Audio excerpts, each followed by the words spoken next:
What is going on, everyone out there in our MNC Hoops world? We're so thankful for the follows, for the subscriptions that you guys have given us so far, the likes, the 5-star reviews on podcasts. And we are here to have another episode this October 15th. Hopefully, you guys are doing great. But before we get going too deep into basketball, let's go around the horn and see how everyone's doing. My week so far has been, of course, it's Sunday now, but last week it's been a great week. My wife, my 2 children had a birthday yesterday. They ran in cross country for the state finals up in Lexington. It was the race was fun. Being in a hotel room with 3 kids and a wife condensed for a long drive and the whole 9 yards. That might have been a little rough, but you know what? We did have a good time. After the race, we went out and celebrated birthdays at a indoor park kind of thing. It's called Malibu Jacks. If you're in Kentucky, you ever heard of that? I don't know if they have those around your places or not. But it was a lot of fun. Got to play some arcade games. Then I took the wife to Longhorns for some steaks. I don't know if y'all ever ate Longhorn, but my goodness, it's so good. What, Nick? How was your week doing? And please tell me you like Longhorns.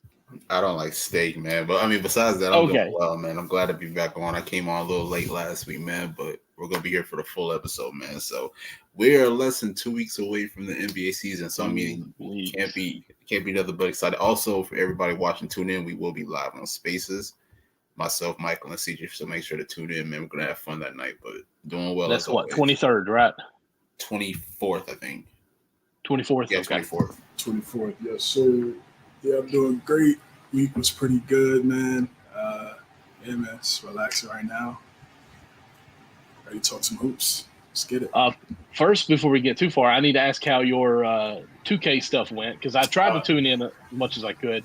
And yes. Then here I am being so blind of all this that was going on, but I'm trying to be as supportive as I can. I'm like, hold up, there is nothing going on. So I went to formerly known as Twitter, now as X, and here everyone on there is like, oh, wow, like they're not even doing this. So apparently it got postponed today due to what? Yeah.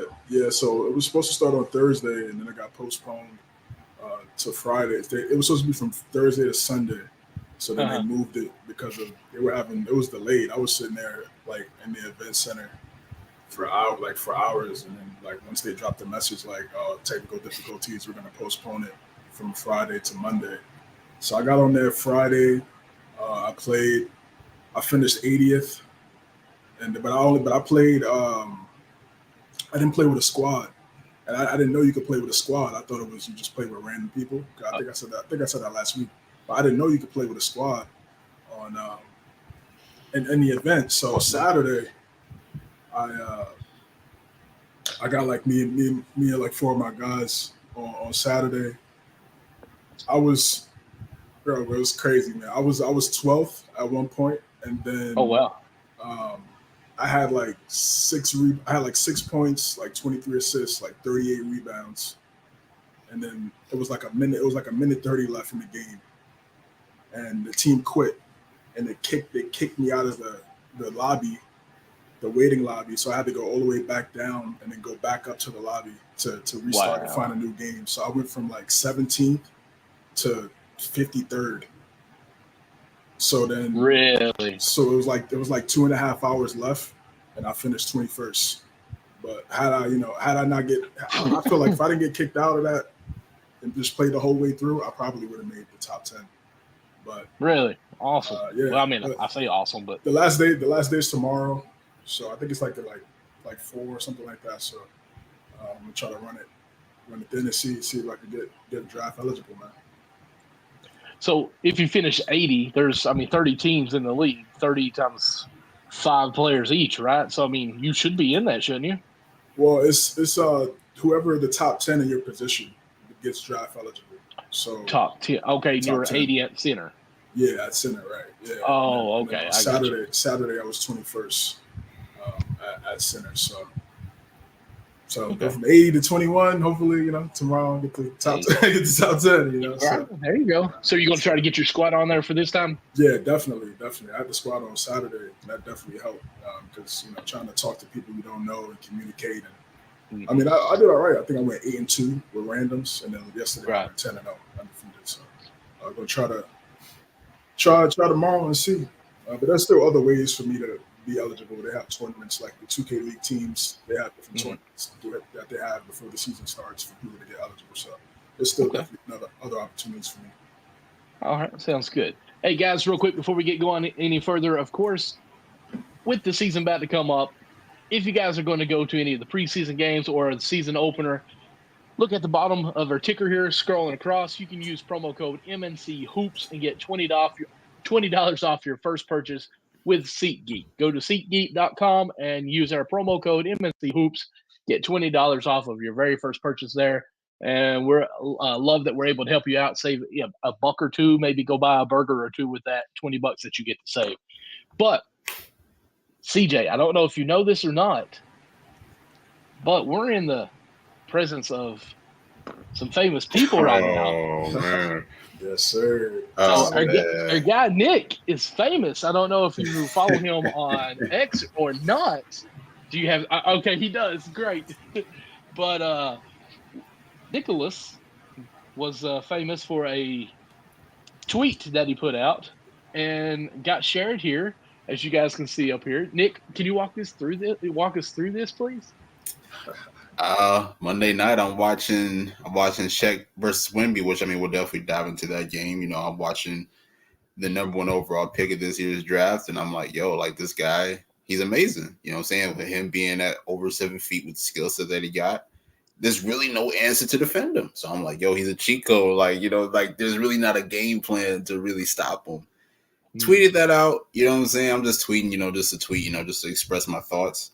Next thing you know, 2 hours later, I get a DM. Shout out to my brother Corey. You know, he was just on for the love of the game. He ended up sending me the DM. He was like, "Yo, they just used your tweet on House of Highlights." And I was like, "Wait, what?" I had no idea. So I'm going on Instagram to check to make sure, see if it's true. So I scroll, and then I see it up there. I was like, "Dang, that's crazy."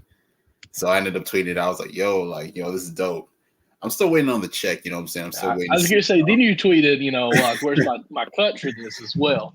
I mean, I would love a little bit of, you know, some change, but you know, at the end of the day, you know, I love the opportunity, man. You know, shout out to House of Highlights for using my tweet, man. You know, for the highlights. I saw that CP3 liked it. I think Matt Barnes had liked it as well. A few other current and former NBA players that liked it too. So yeah, that was pretty much. If you look on the screen, it shows 554,000 likes of at least their graphic with you. That's pretty cool that your tweet is, you know, being seen by this many people and had that many likes. I mean, that's pretty cool. Have you seen any follows because of this? Not because of that. You know, obviously not because of that. But I mean, at the end of the day, it's still cool. You know what I'm saying? It's still absolutely cool. For 100%. For people who, I don't know if anybody actually looked me up after that tweet or not, but if you have, definitely appreciate it. You know what I'm saying, man? Make sure to check out MNC, check out For the Love of the Game, check out Cat's Chat, check out all that, you know, CJ versus the World, all that, you know, definitely. Cat's Chat, yes, sir. But speaking of which, let's go ahead and transition to what you alluded to with your tweet here about the matchup, the head-to-head of top picks. I won't say first picks, but top picks. We had, of course, Oklahoma against the Spurs, and of course the preseason, where we had Wemby versus Chet. And, you know, CJ, I know you're bringing up the clip, but I'm sure you can talk about it. What were your thoughts on it? Because, you know, we all seen that Wembanyama rebound and basically dunk 20 feet away from the goal, it seems like. What were your thoughts on this? Who go first, me or CJ? Oh, I said CJ, but maybe not. Okay. If you can't, I don't know if you can hear me or not. Yeah, I'm good now. Yeah, my fault. Okay. I'll switch it back to the screen, other screen. Yeah. So they had their first game, Wemby versus Chet on Monday, and I was locked in. I was watching some other stuff, but you know, once I saw that on the schedule on the NBA post, I was like, yeah, I got to tune in. It was on NBA TV. It's on another link too, but you know I'm not going to share that because you know I would just send me a message if you want to get the link to watch the games.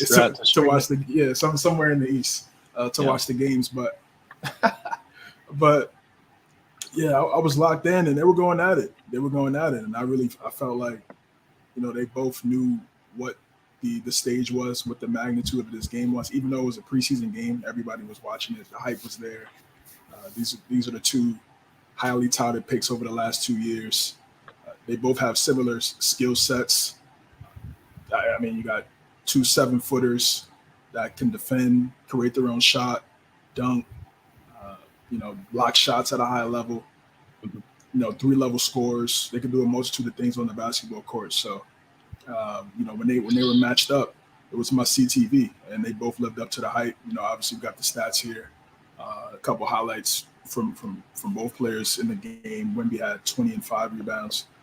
Chet Holmgren had 21 points, 9 rebounds, a couple blocks. Both of them had a couple blocks in this game, and it was just a great game. It was just a great game for both players, and we're going to see them 4 more times. So I can't wait.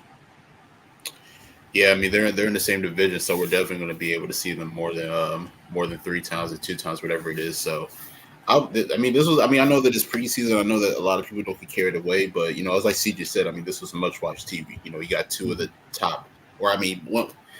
Chet wasn't a top pick, but obviously a top 2 pick. But just to watch 2 7-footers of that type of caliber, that type of skill set, obviously, I mean, those 2 are the future of the NBA. So it was fun and exciting. I talked about Wemby and the skill set that he has, but for Chet, I know a lot of people talk about the weight and everything, the underweight and everything, man. But you can't ignore the type of skill set that both of them bring to the table. Obviously with Chet, his passing, his ability to put the ball on the floor, score at the basket, and everything. So it was really fun to watch, in the minimal time. I know Michael may have not been a fan because there was really no defense for most of the game. They would get up like 70, 80 points in the first half. But, besides that, it was fun to watch, man. And, Wemby, I'll be real, man. Like that kid is special. Like, I mean, obviously we knew that coming into the NBA draft and the summer league and everything, but I was watching him against OKC. Then I watched him play against Miami the other night, and I'm like, there's really no answer. What are you going to do? Obviously, you can try to use size because he is a little underweight, but how are you going to defend him height-wise? You know what I'm saying? I mean, there's really nobody that can match up against him. He could play on the perimeter, he could score at all 3 levels. He showed that. I don't know if anybody saw this highlight, but there's a highlight where he dunked over Thomas Bryant, and then Thomas looked. He was like, "Yo, I don't know what I'm doing." So. Now, Wemby's special. Shout out to Chet. We missed the opportunity last year with him, getting injured. I think it was the Drew League that he got injured in last year. So, for him to finally make his NBA debut is going to be something special. So, I'm excited to see what he brings to OKC because OKC, I think we all agree they are a team that can make the playoffs this year when healthy. I mean, they were 1 win away from making the playoffs last year before losing to Minnesota. So, now that they do have their big man being able to play this year, there's an opportunity there. And then, of course, for Wemby, too, this definitely San Antonio's in the right direction moving forward in their future.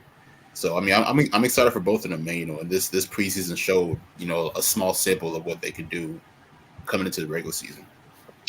Yeah, only thing I'm going to say on this, because I think you guys have said all that we need to really say on this, is I'm going to say that Wemby is special. We all knew that. I was probably a little more hesitant on going full force with it like the media was as far as LeBron James and all that. And I'm still not there, but I'm going to say that he's going to change the way that NBA has to play now, just because of his length and his mobility. Chet, who can match with that, I do think, but there's a little more length, even wingspan, in my opinion. I haven't looked at stats or anything on the measurements there. That Wemby brings that may be tough to guard in the next 2 or 3 years. So, with that being said, I understand the hype more now that we're seeing him play in the NBA. Granted, it's still preseason. There's still not so much defense going on. So, we'll see how it goes. Health is going to be one of the main things because as big as he is, as much as he jumping, one little tiny roll of an ankle is going to put him out for quite a while. Don't wish that on him, of course. Let's hope he stays healthy, and let's see how many Spurs games we actually get because of Wembanyama. So, it's a lot of similarities to like Ralph Sampson. A lot of people are comparing him to Ralph Sampson back in the day when he was playing for the Rockets, and it was him and Olajuwon. But unfortunately, he ended up getting hurt. So, we hope he has more of the Olajuwon longevity in his career than Ralph Sampson for sure. He's just gifted, man. Just a gifted player, and just pulled up some of the highlights that he had against the Heat last night. 23 points, a few blocks. I had the poster that Nick was saying on Thomas Bryant. It's just pull up threes. I mean, he could just get to the spots, and as he gets stronger, because he's going to put on weight. He's not going to be two under under 215 for the rest of his career. As he gets older, as he gets stronger, he's going to be able to push off some guys and just rise over. It can rise over anybody right now. I mean, just look at that. I looked at that OKC game, kind of leaning threes, where it would look like to others it would look crazy, but he can see the rim clearer than anybody else on the court. So, his form, everything is elite. And also with his ability to space the floor, I would like to see him more as a playmaker as well. And then playing for the Spurs, they prioritize ball movement. And I think with guys cutting to the basket, you got Shohan, who's not really a great shooter, so I think he could definitely flourish with a guy like Wembanyama out there cutting to the basket, doing a multitude of things when they set screens and creating mismatches. I said last week that they re-signed Devin Vassell to an extension. Well-deserved for sure. Young player, Keldon Johnson got an extension, I think, a couple years ago. So they're I think they're looking for that point guard, Trey Jones from Duke. He's solid. I don't know if he's going to be that long-term answer, but he's going to be their answer for this season. And he plays some defense. Yeah, exactly. Sohan is kind of like a playmaking four, at his size. So, I'm excited. I'm excited to see they're going to be on TV a lot, more than what we've seen over the last. Is it Pop locked in for like another 5 years, something like that? 5 years, I think. 5-year extension. So that's going to put him at least for the next. I see at least for the next 5 years, and until they find his successor, which would probably be somebody on the bench or somebody could come in later on. As time progresses, that'd be crazy if Tim came back, right? Because you remember he was coaching Tony for Parker. a little bit. Tony, because I'm just saying because Tim was on the sideline. Yeah, he was there. A couple years ago. So that'd be really crazy. Tim coaching Wembanyama. That's like the true passing of the torch. Mentor versus a student. It's like man. I mean, you got everybody. You got Pop. You got Tim. You got David Robinson. Yeah, come on, man. You got contacts are endless. The contacts are endless for him. With Duncan bringing 5 championships to that organization, just a phone call away, and I just think he's just going to be a great player. And the same thing for Chet too. We talked about this ad nauseum, how we feel like he's the missing piece for that franchise going forward. He's going to be the player that can take them to the playoffs. They've been in the play-in, but now it's time for them to go to the playoffs. I think he's going to be the second best player on the team when this season is all said and done. I know Giddey's talented.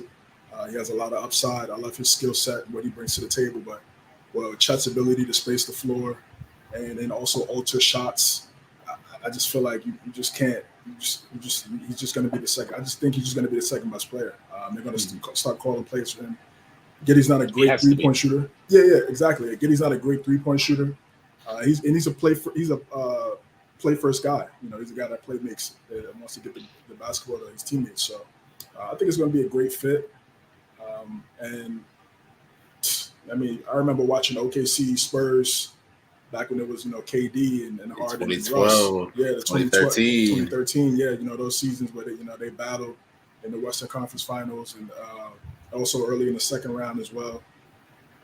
Yeah, those are some battles, man. And at that time, we thought it was a passing of the torch, right? OKC kind of eclipsed the Spurs, and the Spurs were this juggernaut in the West for so long.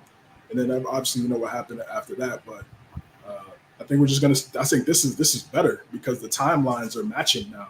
This is not an old Spurs team versus a young OKC team. These are 2 young OKC Spurs teams, 2 elite young guys at their position, rising stars. I feel like, and they're gonna battle, and we're gonna see. This is the future. This is the future, yeah. And I think there's going to be a lot of narrative surrounding them, especially, the better they play in terms of, championships and all-star appearances. It's going to be interesting to see what happens. Jokic is still in the conference. Obviously, he's been in the league for a little bit longer, but I can't wait to see those battles. Both of those guys go up against Jokic because they bring defense too. It's not they don't have the strength that Jokic has, but they do have the rim protection and the ability to block shots. So I can't wait to see those matchups. against Jokic, against Embiid, against Giannis, against Anthony Davis. I'm gonna be locked in, man. If you're not a basketball fan, this might be the season to really like start, because just the talent is endless. So many storylines that's going into place, and of course we got the cup as well in the end season. So I'm excited for both players, and I can't wait to see them play for a full 82. So let's go ahead and move to a broader section here, I guess, or transition into not just recapping the Wemby and Chet, but let's go ahead and talk some of the actual whole preseason weekly recap here. Excuse me. As I know, you guys talked about some games going on right now. The Lakers were playing. I'm sorry, guys. Excuse me. Media world's already hating on LeBron. It wasn't me that started it. Just throwing it out there. About him playing in the first quarter, and then already on casual clothes, looks like Street Davis out there, Street Clothes Davis, eating nachos, I believe it was. So, other games that went on, of course, as CJ's got brought up here, the Wizards and the Hornets played earlier today, the Cavs and the Magics, of course, the Thunder and the Pistons, and so on throughout the week. This is from like Thursday to Sunday. Okay, and from these games, what player, what team kind of stood out most to you? Who I'm interested in is how did Rose look with the Grizzlies? Looked pretty good. I thought it was pretty good. I mean, it's preseason. I don't know exactly what his roles. I mean, I know his role is going to be on the team, but I don't know how much minutes he's going to get. I even saw a lot of Grizzlies fans saying, "Oh, he can win 6th Man of the Year." I don't think that's going to happen. But I think that Derrick Rose can make a great impact with his team. I think probably with Ja's absence, he's probably going to get a lot of opportunity, especially being a veteran point guard. Right. So I'm excited for him. I thought he played well. I like what the Grizzlies did as a whole. Zaire Williams got some play as well, which I'm hoping that he can get some more minutes, heading into the season, because I think he had an up and down year to say the least, at least as far as minutes. So, I'm excited to see what he was able to do. This is crazy because I don't like getting too caught up in the preseason. You know what I'm saying? I like to see, how a lot of people's game is going to translate, once the regular season begins and as the season progresses. But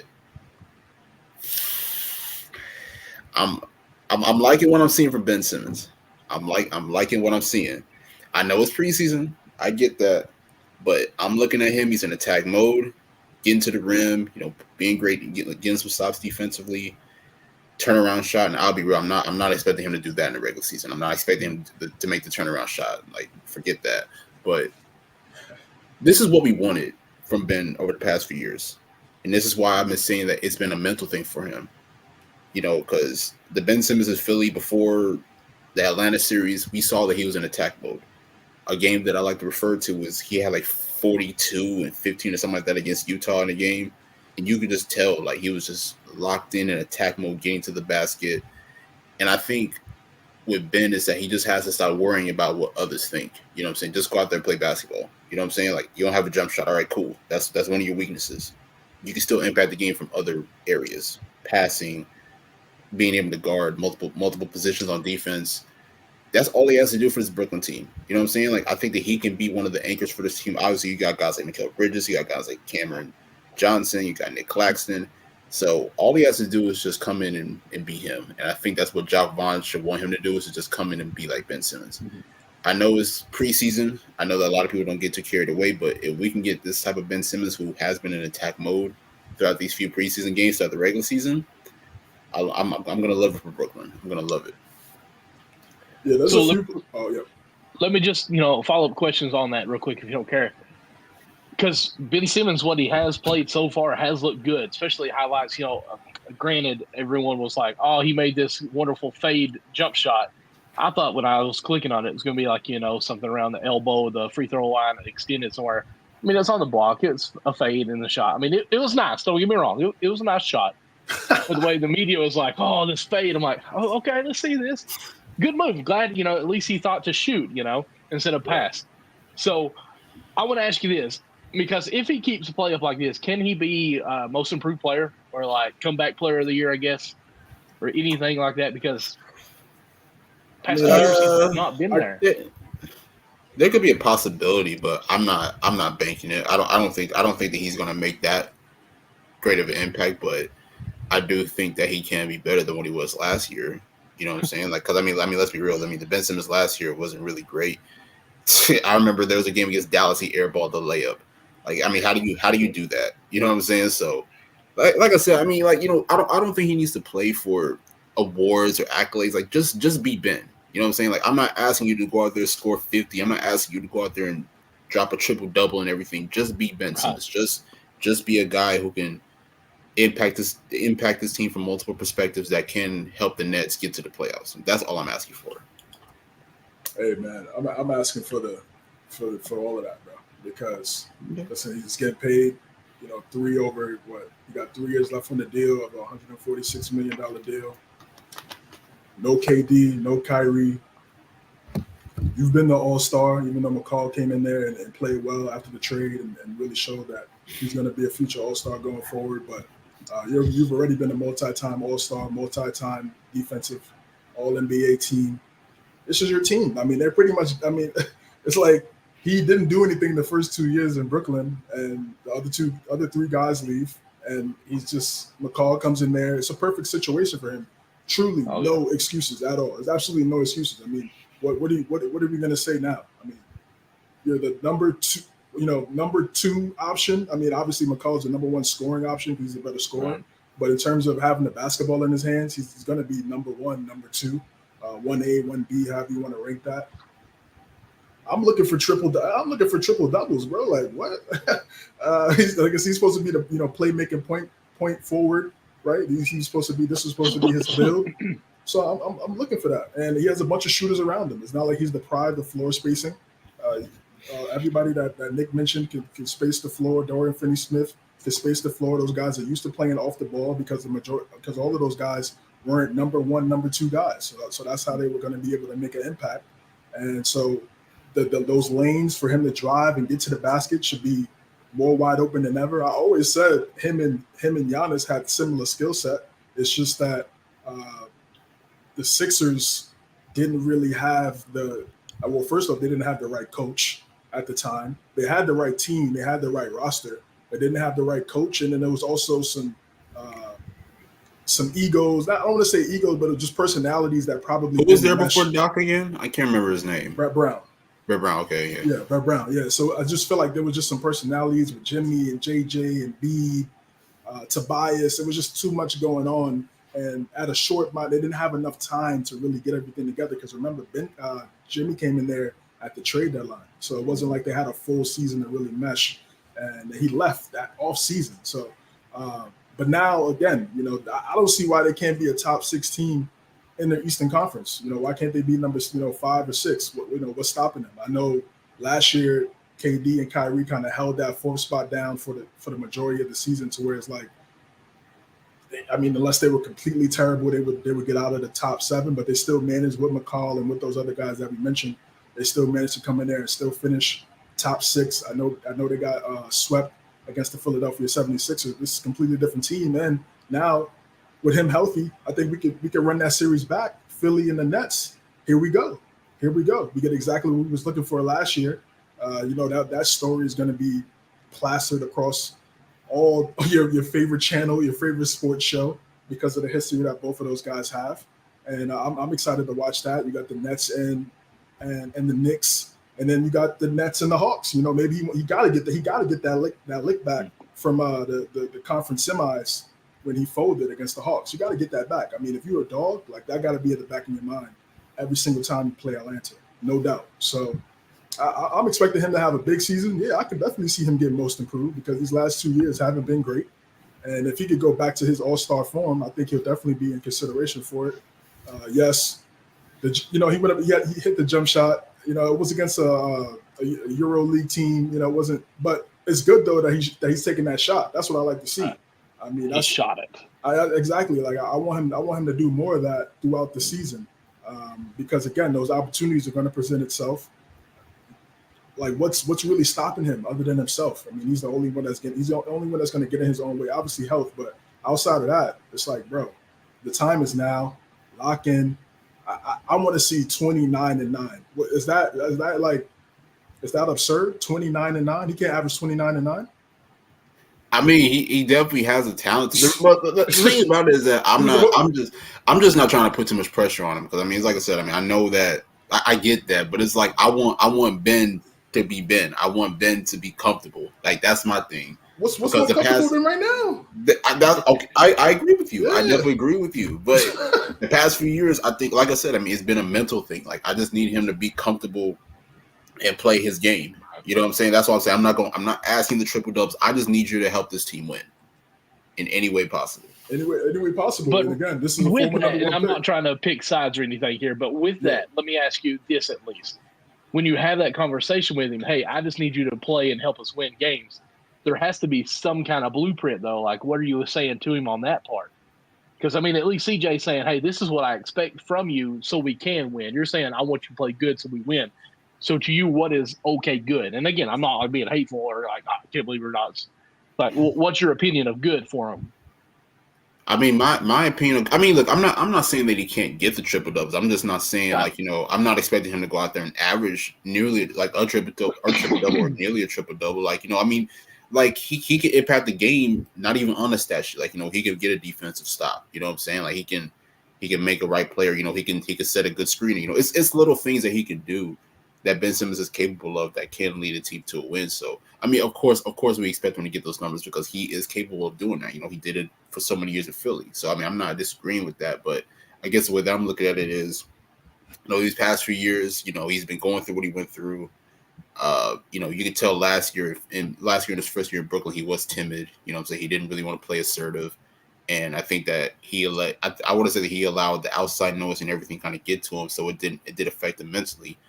I just want Ben to be him. You know what I'm saying? Like, I want him to be him. I want him to, be able to play the game his way, be able to enjoy the game, and just try to find a way to win, whether that's averaging a triple-double or not. You know what I'm saying? Just find a way to impact the game. That's all I'm saying. Yeah, because Go ahead, CJ. I interrupted you last time. Go ahead. No, you're good. I don't want to see 6, 7, and 6 in 30 minutes played, bro. I'm sorry. I'm just not. We saw that last year, and again, that's when he was the third option. It's just no excuses, man. Like I get what you're saying, the mental thing, of course. Whatever he's got going on off the court, so if he figures that out, great. I hope that is figured out and everything that for that side, cool. But basketball wise, man, like you need to shoot. Can we get 10 3-point attempts this year? 10? Is that absurd to ask? Like, in a whole. For the whole season? That's what I'm saying. In a season. Can we get 10 in the season? Like, he's only made 1 in his entire career. 1. Are you serious? That is crazy. I believe so. He only made 1. I don't even remember that. It was in the corner. It was like plastered all over social media. I think it was like 2019. Was that preseason or was it regular season? I think it might have been. We don't want to know. We don't want to know. I think it might have been regular season, but nonetheless, I'm like, can we get 10 3-point attempts this season? I swear. I'm sorry, I'm seeing a highlight. Dang, man, that green looks good on him. Like that's a good uniform for Jay. Does it not look good? Nah, yeah, for sure. We're gonna get into that too. We're gonna get to that. Oh yeah. For sure. ADHD. But I just feel like 29-9.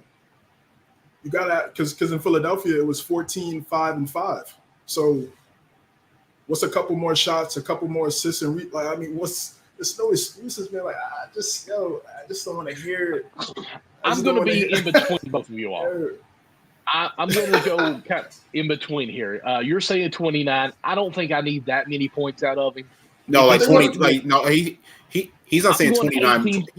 He's not saying 29 a game. He's saying 9 rebounds and 9 assists. Yeah. Oh. Yes, okay. I thought you said 29 and 9. I was like, why is he not saying assists as well? Yeah. Okay, well, that's what I'm saying. I was going to say 18, 23, and like 7 and 7 for me. But okay, I'm right there with you. Never mind. We're basically going to be like, it's the same thing. So, okay, it's the same thing. Okay, yeah, I'm with you. Not 29, but 29. And yeah, okay. Yeah, there's no reason. I say Ben Simmons after nearly 30 a game. That sounds like I'm going to be in between you guys here, but no, like I don't think there's any reason for Ben Simmons this season to have multiple triple doubles. There's no reason for him not to be flirting with leading the league in assists, in my opinion. Rebounds. The thing is, he can do more than just stat pack or pat stats because you're right. He can alter shots. He can cause havoc on defense, deflections even, and cause that. And then even with, like you said, he's still got size with him too, with able to dribble, so he can cause those picks and get the guys open.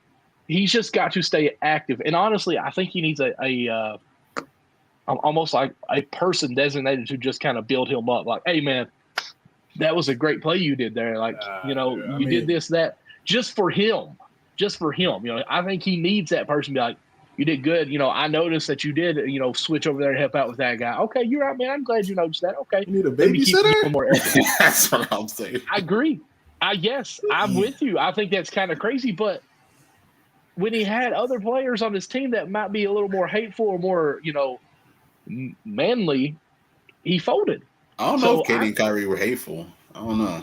I mean, like, I don't even Philly part of it, though. I mean, like, this is what I'm saying. Like, now it's his team. Jimmy buckets in a huddle with him.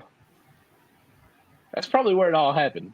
Ben Simmons like, man, quit talking to me like that, Jimmy. My feelings. Well, I mean, that Atlanta series, Jimmy wasn't even on the team. Jimmy was already in Miami.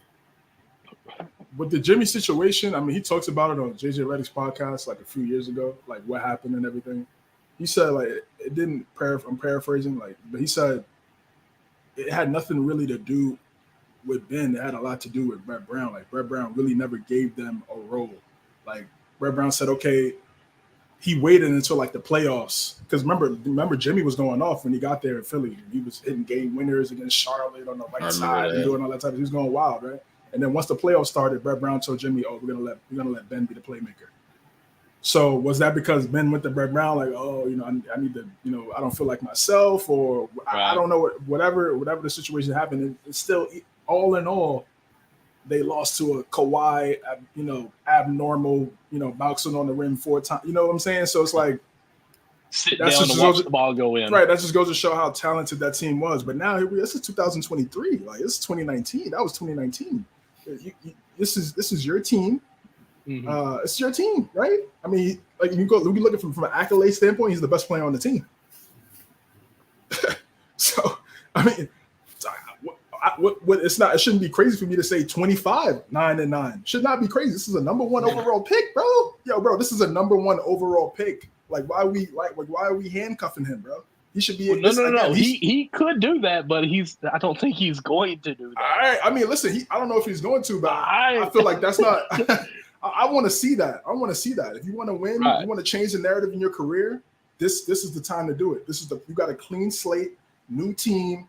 No, you can be the guy. This is exactly. There's no Kyrie, no KD. What if mid-season we're sitting there saying Ben Simmons is top 5 MVP race right now? Why that should be a narrative we should be talking about. Again, this guy is the former number 1 overall pick, and his first, outside of these last 3 seasons, from 2016 to 2019. I mean, he was an elite 2-way player. Like I said at the top of the segment, 3-time All-Star, defensive team. Like, I don't see why he can't be elite again. I don't see what's stopping him. The only thing that's stopping him is him. But let's get to some other players that I saw in the preseason.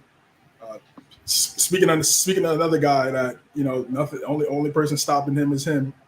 Zion Williamson, right? Well, there might be some other people stopping him, but we won't get into that. That's on him. Everything is on him. Like I said, he got all the choices. No, it wasn't. Never mind. I'm Allegedly. He got it. This is all over X. What's up? What's up? What do you want your career to look like? Do you want to be one of those guys that one of the most talented guys that didn't? Oh, he could have. You want to be a what if guy, or you want to be a solidified dog? Like, which one is it? Like, because when you're out there, you look like a certified dog, but you can't stay healthy. You got to take care of his body. You got to take care of your body, brother. Hamstring, foot, knee. I know those things happen, but at his size, the probability is high. But this team needs you. I mean, look at the last 2 years. They went to the first round, got bounced out, and had a great first round run against Phoenix. And then last year, they needed him last year. I mean, like, you just can't strike lightning, can't strike twice. and then try to go back to the playoffs with just Brandon Ingram and those guys. Bi too, same thing, same narrative. He was out for a lot last year. How many games have they played together? Did they even play a game together this year, like together? Well, I'll tell you this: they haven't played the full season together. Let's just put it that way. So that's already bad, and it has to be this year. It has to, because from a talent standpoint,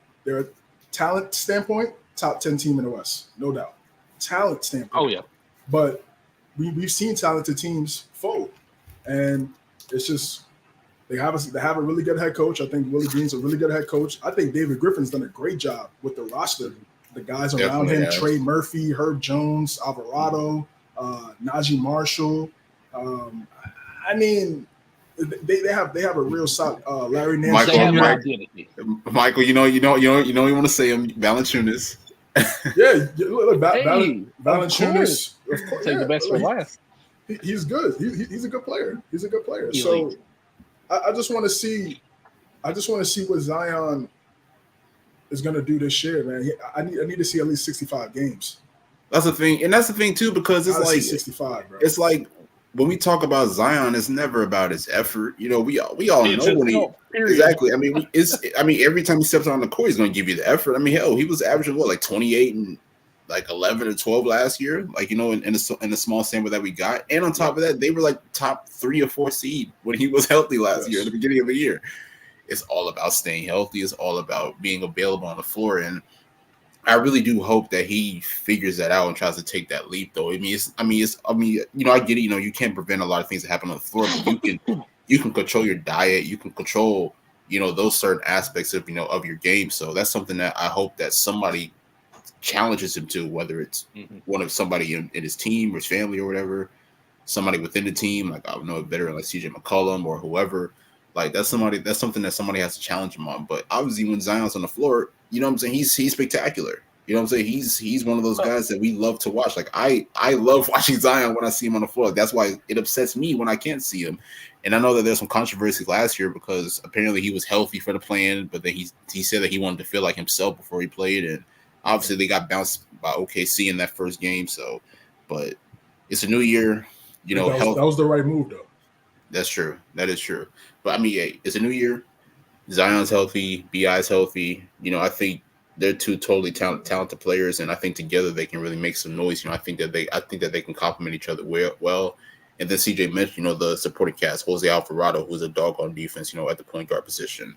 Herb Jones and Trey Murphy have taken leaps last year, and I think they're going to take even more of a leap this upcoming season. So the Pelicans have everything put together to make something happen. You know what I'm saying? I mean, like I said, they were the 3 seed, 4 seed, or whatever it was when Zion was healthy. So if you could you imagine if you played at least 65, 66 games on the year? Come on, man. You know what I'm saying? Like the Pelicans gonna make something happen. I'm trying my best not to get excited about the Pelicans because you know how I was last year, and obviously that fell flat on my face. So, but when their whole team was healthy, they were causing a rivalry against the Suns, the number 1 Suns, the number 2 Suns, if not.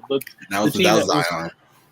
That was Zion, right? That's what I'm saying. Like when they're there, that team is good. Like Zion did the whole dunk, so the next game the Suns did something back.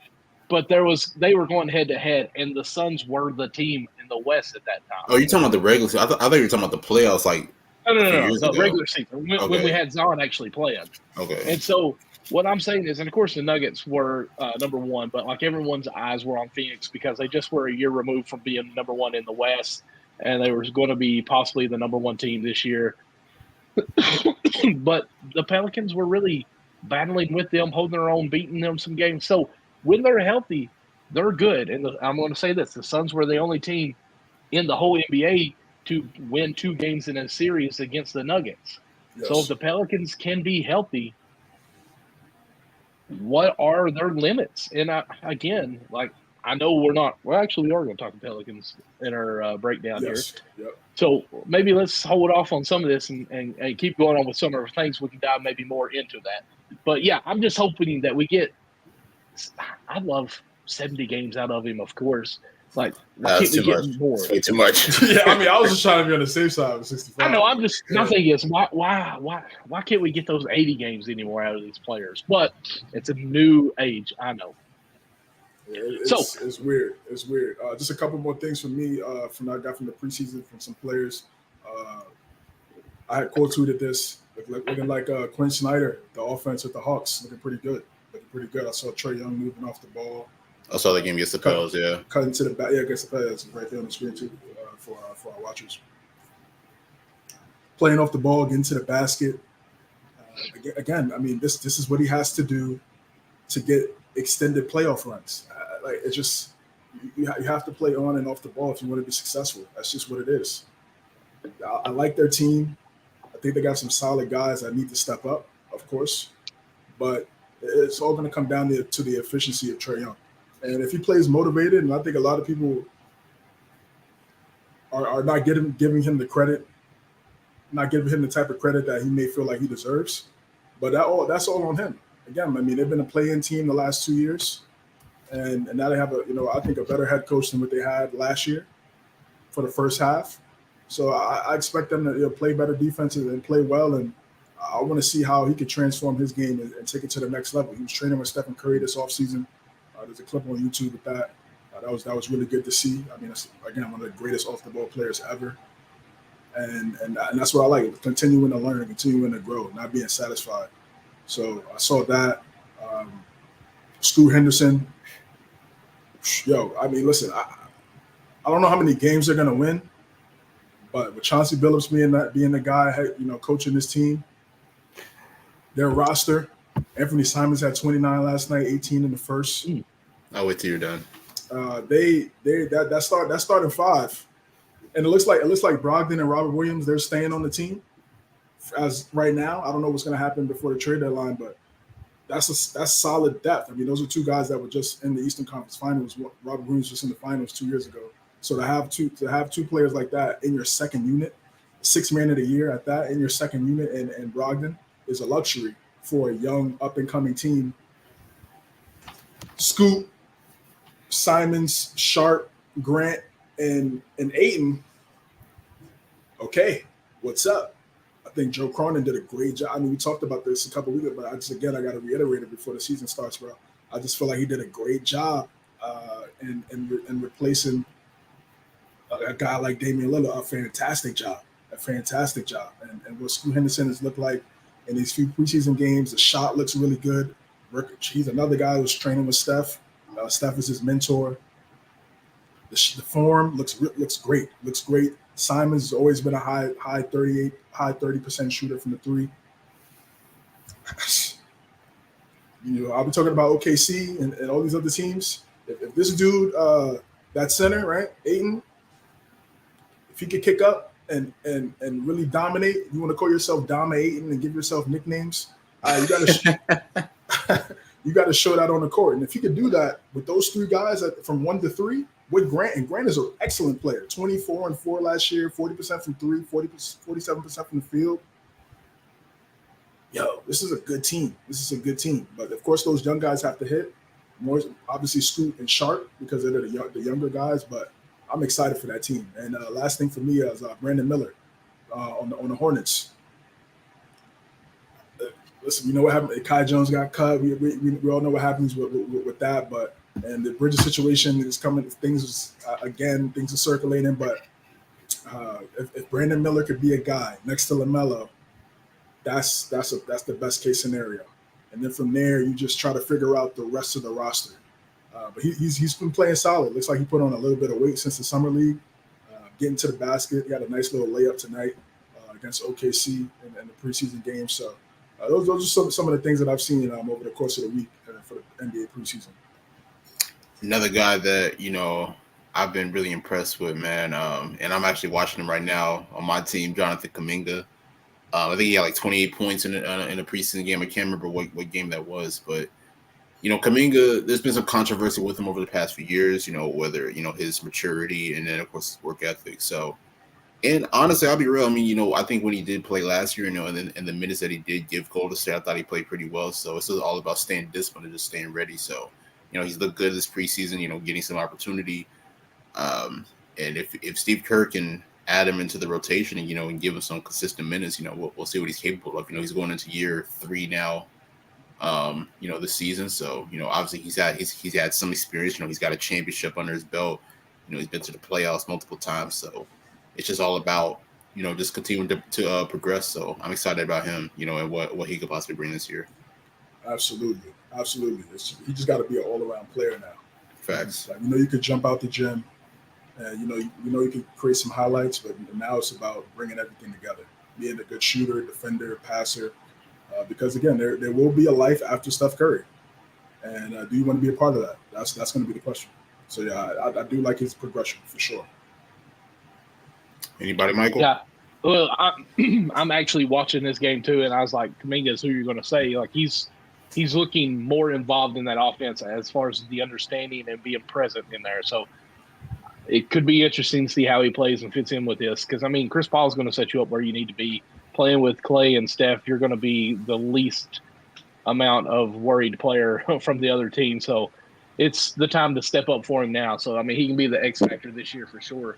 It can happen. We watch out Andrew Wiggins, what he was in Minnesota. He struggled a lot in Minnesota, then come to Golden State, become a crucial role in winning a championship. So it can happen. Yes. It can happen. We'll watch and see how he plays this year. He tried to do a reverse earlier and missed the whole goal, but he did get fouled on it. So we'll go with that. But I think that really covers us as far as really the preseason games and what we've seen so far. Yes. Excuse me. As I keep coughing my head off, I apologize. I've texted my wife. She's going to try to find me a cough drop here. But let's go ahead and move on over to a relationship that's been on eggshells for a long time now. We kind of talked about it back in the 18-19 season here just a few minutes ago. We were talking about Ben Simmons. And, we've heard it from another player now that James Harden has said his relationship with the Sixers is beyond repair. Are we about ready to see another fat James Harden very soon? What's going on here, guys? I think it's a repeat of what happened back 2 years ago with Ben Simmons. I want to say Harden's becoming an unrestricted free agent next year. So I was just saying, hey, just gut it out this year in Philly. Try to make that relationship work between you and Daryl Morey. Try to be the next man next to Joel Embiid. But with that statement there, I don't know, man. I don't see him playing the game for Philly at all. You know what I'm saying? I see him sitting out for however long. I don't know if he's going to get dealt possibly by the trade deadline or everything, because he does have an expiring contract, so that's a question that's up in the air. But yeah, it's kind of crazy to see because him and Daryl Morey, they've been cool for years, dating back to the Houston days, when they were close to winning a title. And then obviously Daryl Morey was the reason why was part of the reason why he wanted to go to Philly. So, to watch that relationship unfold throughout this time, it's just unfortunate to see. But yeah, I think the hardest time in Philly is just about up. I don't see him playing another game for them. He's at training camp right now, looking at some of the reports. I don't know if he doesn't play, if he'll get fined. If that's the case, I think he'll play. Because listen, I know he's made a lot of money, but you're not about to just give money to Adam Silver, right? So he might be out there. He might be out there. We'll see. It's just so weird, man. Just this guy, man. These last 3 seasons have just been so weird. If he's out there, yeah. How do you think his effort is? Well, it goes back to what Nick just said. He's on an expiring deal, so okay. Even if you don't get an extension from the Sixers, you still got 29 other teams out there that could potentially that have cap space and might potentially want to give you a contract. Would they want to give you a contract if you're pouting and your effort is not there? No. So I think it would just behoove him to go out there, ball out, play at the best of his ability, and push come to shove whenever he does get dealt, whenever Daryl Morey, finds a trade partner or a couple teams, it's a 3-team trade, whatever happens for the right compensation, then that situation will happen. But I think he needs to play. I think sitting out doesn't help him. He doesn't have the leverage. It doesn't have years left on his deal where he can do that. I'm on no trade clause. Shout out Aaron Washington. Washington with all that he does. And of course, this is 14th year. He's guaranteed $35 million this year. He actually has a contract for next season. It is possibly a player's option on there. It's a different color. I haven't. Yeah. But it is $52 million. So you might want to be happy because if somebody's going to trade for you to pick up a $52 million contract, they're going to have to believe in you, in my opinion. So I mean, it's going to be hard. Go ahead. If it's a player option, then more times, because it's rare that you see guys play their entire contract out, they'll get the extension, or if they are in the last year of their deal, they'll just scrap up that deal and just do an extension or pay him that last year, and then obviously the new deal will activate after that. But again, it's like he's 33 or 34. I think he's 34 now. So this is the and I understand it from his point. This will probably be the last great contract he's going to get. This will probably put him at this probably be a 4-year deal. So put him at 38, 39, which will be the tail end of his career. So he wants to get a nice solid bag before he hangs it up. That's cool, but that's fine. But it's just like, okay, you're not gonna get that unless you bring maximum effort, unless you're playing defense. And he had a good year last year. And it's not like, and to me, it doesn't seem like he doesn't have an issue with his teammates. It's obviously Daryl Morey, and it's unfortunate. It's really unfortunate. He said when you lose trust in somebody, when that trust is gone, like that's it. Like, he's one of these type of guys. Like, once you lose trust in somebody, that's it. There's no repair. It's over. It is what it is. He wants to go to the Clippers. The Clippers aren't trying to trade Terrence Mann. There's reports out there that they view Terrence Mann as untouchable. Yep. I mean, he's a good player, but I don't know about untouchable. But if you feel like you want to get Harden, I mean, I just don't know how that would work with Westbrook, Harden, Kawhi, and Paul George. My goodness, there's only one basketball. And regular season it worked fine because half of them don't play. Yeah, so I guess it'll be Harden and Westbrook in the regular season, and and then Kawhi and PG in the postseason, and get all the touches. And then they'll be upset because they're there and they're getting the ball in the playoffs. If he goes to the Clippers and Ty Lue could somehow, some way be able to manage those 4 guys and get those guys. I mean, hey, listen, I mean LeBron. You could argue LeBron is like all those 4 guys in one, with everything he brings and all the pressure that he brings to the table when you're coaching him. And you had Kyrie, going through what he was going through when he wanted to leave and dip. So if there's anybody that can manage the egos as a coach, he's probably the one. And I'm sure you guys seen the clip where he's shooting free throws. Hey, practice ends early if I miss. And yes. He makes both of them. So, I mean, he is a player coach. Like, he's got an atmosphere going on, it seems like. No, yeah, that's good team vibes. That's great chemistry to have right before the season starts. Yeah. You see Kawhi and all those guys smiling and stuff like that. Yeah. That's perfect. That's what you want to see. That's exactly what you want to see. So, I mean, Steve Ballmer might have to give Ty Lue some percentage of the team. It's some ownership of the team. If you find some way to make those 4 guys work on a court together and win, that'd be crazy. That'd be crazy because I still feel like he doesn't get the credit he got for beating Golden State in 2016. So if he's able to do this right here with those 4 guys after the last 4 years with those 4 players have been through, wow. So we'll see what happens. But I feel like he will get traded eventually. I think there will be a team that comes around that may need a guy. Guys get hurt, unfortunately, and you feel like, you need 20 and 11, still 22 and 10. Still 22 Miami. And 10. I was actually about to ask that, like, what do y'all think of MIA? Nope. No, please. I just don't see Pat Riley. Go to sleep. Go back to bed, Pat Riley. Do not get in this deal. I just don't see Pat Riley going with that, bro. I mean, unless like Harden is completely committed? Buys in. Yeah, if he completely buys in with Jimmy and Bam and Coach Spo. Actually, I don't know, man. That Heat coaching might be too much for Harden. You got to play defense in Miami, and Harden's out just for that right there. It would have to be a complete 180 from him mentally. And then of course it'd be good for his career to retire like that. Yeah, but I think he wants the money. He wants to win, but I think he wants the bag. I think he wants the bag. He wants that bag. So, but that perfect case scenario would be both. But because like it was because remember Houston Udoka, they asked him.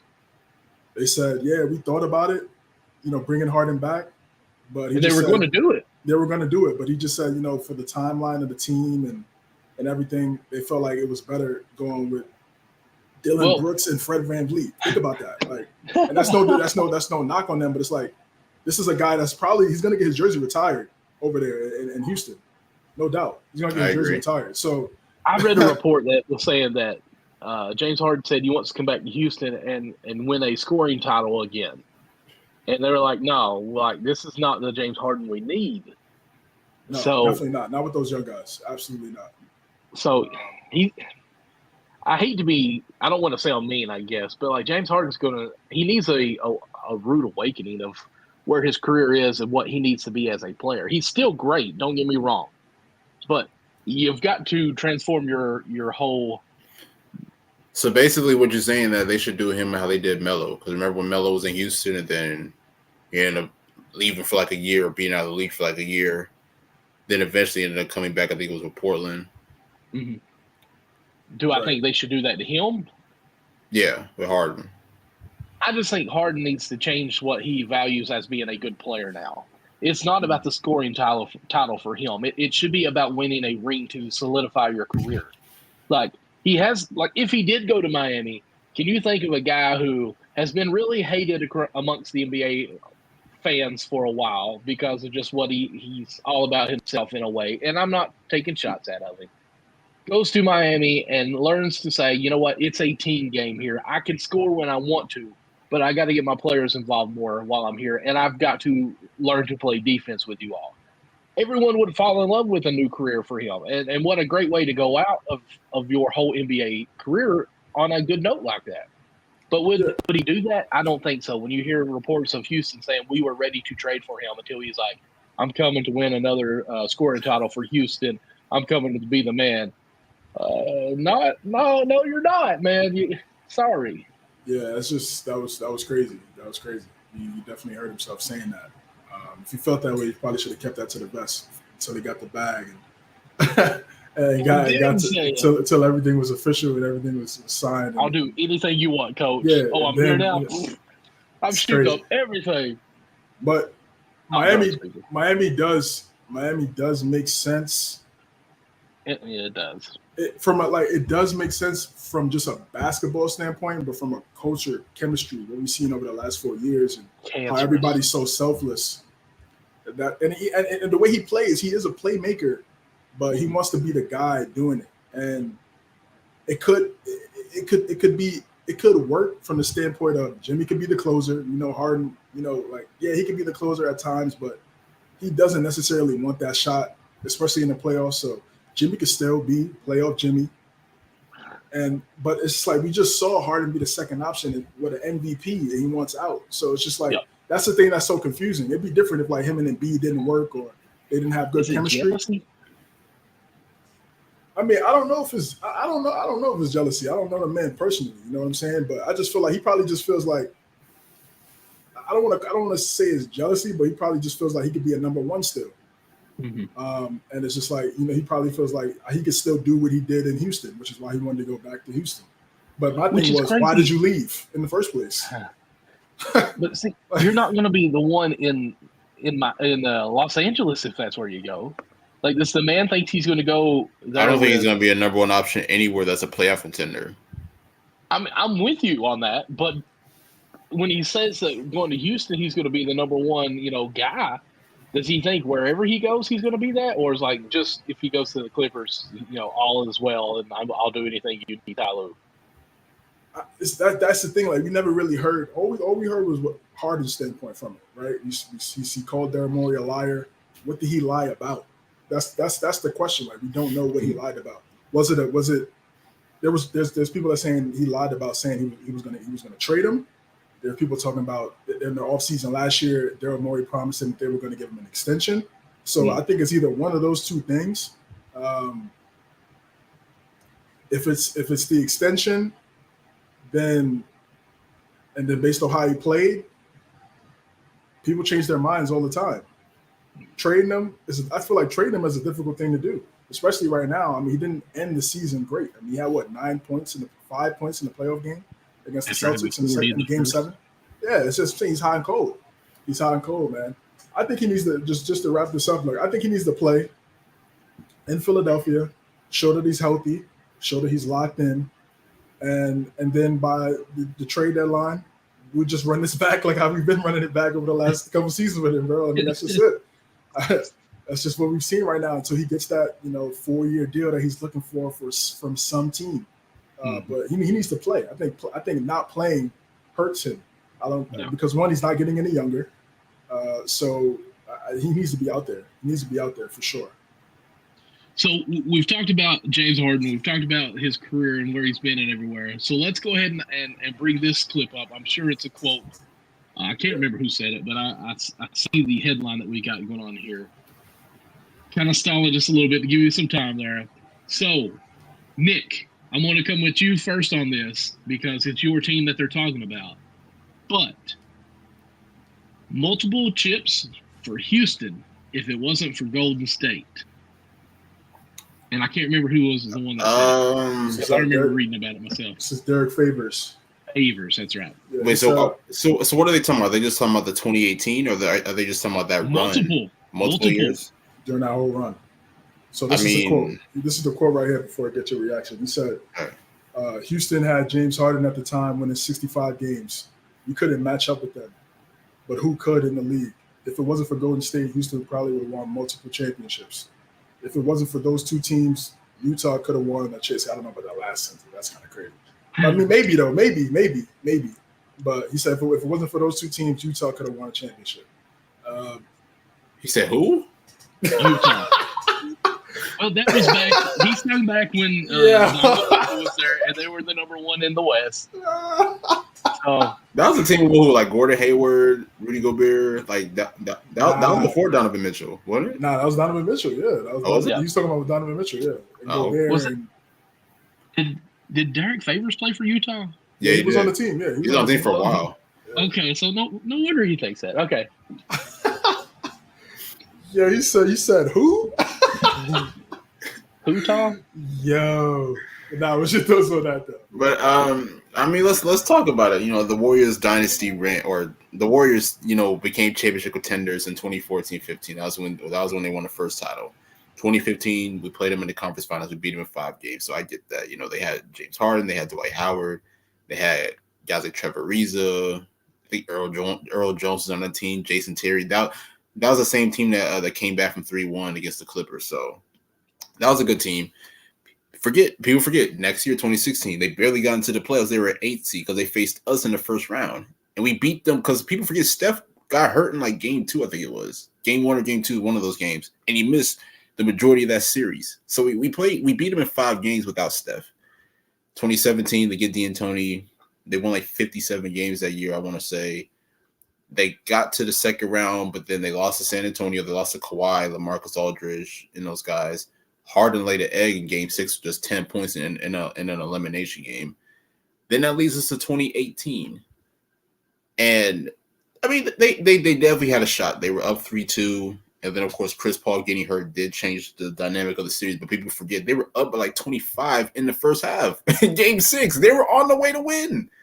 Then out of nowhere, Steph gets hot, Clay gets hot, Kevin Durant. They ended up, and then, of course, Game 7, they missed 27 threes. End of story. 2019, we ended up going to 6 games. Steph went scoreless in that first half of Game 6. Came back, dropped like 34 in the second half. So there's been plenty of opportunities. Like, you know what I'm saying? It's not like the Warriors have just washed them on every occasion that they played against each other in the playoffs. You know what I'm saying? Like, the Rockets were obviously right there. Now, I'll be honest. In 2018, let's say, for instance, if the Rockets did beat the Warriors in 2018, me personally, if the Rockets would have gotten to the finals that year, I think LeBron James would be sitting on 5 championships. I know that Cleveland team was mediocre to say the least, but personally, I think Cleveland would have beat Houston that year. That's just my opinion. So I don't really understand how people always want to blame Golden State. And it's like, I mean, I get it. The firepower that they had. Obviously before they had Steph, Clay, Draymond, and then getting KD obviously elevated their chances and made them a much better team. But the Rockets were right there. So they pushed them 7 games in 2018. And on top of that, they definitely had their chances throughout that time frame. So I don't really understand how people can just say, "Oh, it's because of Golden State." I mean, of course it is because of Golden State, but we can't act like Houston wasn't a good team and wasn't giving the Warriors, run for their money throughout that stretch. I agree. I think I agree with the quote, with the fact that what Nick said. If they would have went up against the Cavs, I would have picked the Cavs because there's just nobody on that team that could guard LeBron. Absolutely nobody. Not a chance. And yeah, 51 in that game 1 against Golden State with KD and all those guys. So he would have went absolutely crazy. Definitely would have had 5 championships. I agree with that. But no, I don't think they would have won multiple championships because just the way. I mean, just. They had the opportunities and they folded and pretty much all of them. 2019, I feel like was their best shot. Yeah, because KD got hurt and he didn't play. He didn't play in that series because he was. I didn't even mention that. Yeah, that's what I'm saying. That was the window for Portland too. That was Portland's last window when they went up against them in the Western Conference Finals. In the second round, I was like, yo, I said this in 2019. I was like, man, yo, this is it. Like, if they don't get it here, it's over. It's done. Chris Paul and James Harden, you got to break that up, bro. Because you don't have KD. What's the excuse now? Last year you could be like, oh yeah, we had KD. You stack the deck. It's unstoppable. We can't guard everybody. But they were still up 3-2. And if James Harden, if you that guy, if he had beat Golden State, you know how we're talking about him right now, completely different than what we're talking about in the last segment, right? So it's just like it's a completely different conversation, bro. Even if he had a loss in the finals, it would have been a completely different conversation if he would have boxed him out in the Western Conference Finals in 2018. That was the window for him to have a historic type game. Kobe, Jordan, like the greats. That was his moment, and he didn't step up. And honestly, he's not in the big games. He hasn't stepped up. I mean, in big time games, elimination games, he's not the best. He's not the best. So, play style, they live and die by the 3. They lived by it in the series, and it helped them a lot. And then they died by it in that game 7, which is why they missed like 27 threes or something like that, 27 in a row or something like that, some absurd stat. You got to have a counter move. And then you go back to Draymond on JJ Redick's podcast last year. JJ asked him about it, and he said he kind of just let them shoot in the first half, in the second quarter, let them shoot all day until they got tired because their legs are going to get tired, and then we come back in the second half and get it done. And that's literally what happened every single time. They start off hot, have a lead, they'd be like, "Oh, is Golden State in trouble?" All these superlatives, all these narratives coming out. And what happens in the second half? You know how dominant Golden State was in the third quarter. They were one of the most dominant third quarter teams of all time back then, right?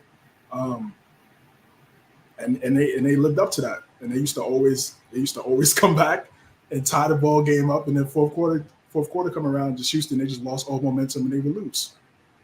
I think even on that podcast, they went on to say that they didn't care about James Harden. They was going to let him score his 40 by the 6th, 7th game. He would be too tired. Yeah. And he played it away as well. Yeah, that's what I'm saying. No counter move. You can do your tween, step back 3. And that's why tween, step back. Yeah, multiple steps. And you're not going to get the calls in the playoffs. You're not going to get the calls. So it's really just the 3. You're not getting the free throws that you got in the regular season. We always talked about this on the show. So that's why I know, and that's why I don't think they would have been able to win a championship. That's why Mike D'Antoni has never won a championship. He has a lot of wins in this league. He is a great head coach, and he wins a lot of. He has won a lot of games, so I give him his credit. But look at the Hall of Famers that he's had, and he doesn't have any championships, bro. Not one chip, and that's because he didn't prioritize defense the way he should have. If you want to win a chip, he never did. You ask any of the former players. Al Harrington said it on the podcast when D'Antoni was with the Knicks. Yeah, he was like they wouldn't even coach defense. Everything was offense. What? NBA coach not coaching defense? What? Crazy. What what is that? Like, what type of mindset? Yeah, just go out there and just get the points, and we're worried about that's absurd. That's absurd. So it makes you wonder: did they ever like do scouting reports or anything, or it's just like, hey, this is what we're gonna do on offense? And you'd be surprised. You'd be surprised with some of these teams. With some of these teams are like, bro. And that's crazy because I mean, he's had some talented guys. I mean, even aside from like all the stars, like he had guys like I'm thinking about Boris Diaw in Phoenix, Barbosa, Raja Bell. Diaw didn't win the chip till he went where? To San Antonio on the pop. That's what I'm saying, bro. It's crazy. It's crazy, bro. It's crazy, man. Yeah, they had some. Yeah, he had some great Suns. Those Suns teams were really good. Really good. Really good. Sean Marion. Yes. My guy. Nash. MVP Nash. We won't get into that debate. Listen, MVP Nash, Amari. He deserved it that year. I don't think Joe Johnson was coaching them. I think they had got rid of Joe when D'Antoni got there. But those Suns teams. He might have been there for 1 year. I want to say. Might have been for one season. Yeah, at least one season. But yeah, he's coached a lot of talent in this league. Westbrook, obviously, Harden, Chris Paul, Melo, Kobe. Right? I forgot about. I didn't even think about Kobe and Dwight. They packed them up. They had Mike Brown come in there. But yeah. Like that's why I don't think they would have won the championship. That's why I feel like they wouldn't have won a championship because they just lived and died by the three too much. And then for the last sentence, I mean, hype up your team with Utah. Utah was just the reason why Utah wasn't going to win is because they didn't have another solidified second scoring option. Gobert didn't want to be that. He just wanted to block shots, right? Which is cool. Mike Conley wasn't going to be that guy. Mike Conley just that stage. At that stage, no. And they didn't have anybody. They didn't have anybody at the point guard or the small forward position to really be a solidified. Okay, Donovan doesn't have it going right now. Can another guy get 25 in a playoff game? They just didn't have that. That's why they always lost, and that's why even though they were great in the regular season, they would always lose in the playoffs to teams that had at least two guys that could get it done in the playoffs, like the Rockets, like the Nuggets. So that's just why they were never going to work. So I mean, I understand. He was on those teams, and I know Houston boxed him out one of those years, but they weren't winning no championships either. Not even close.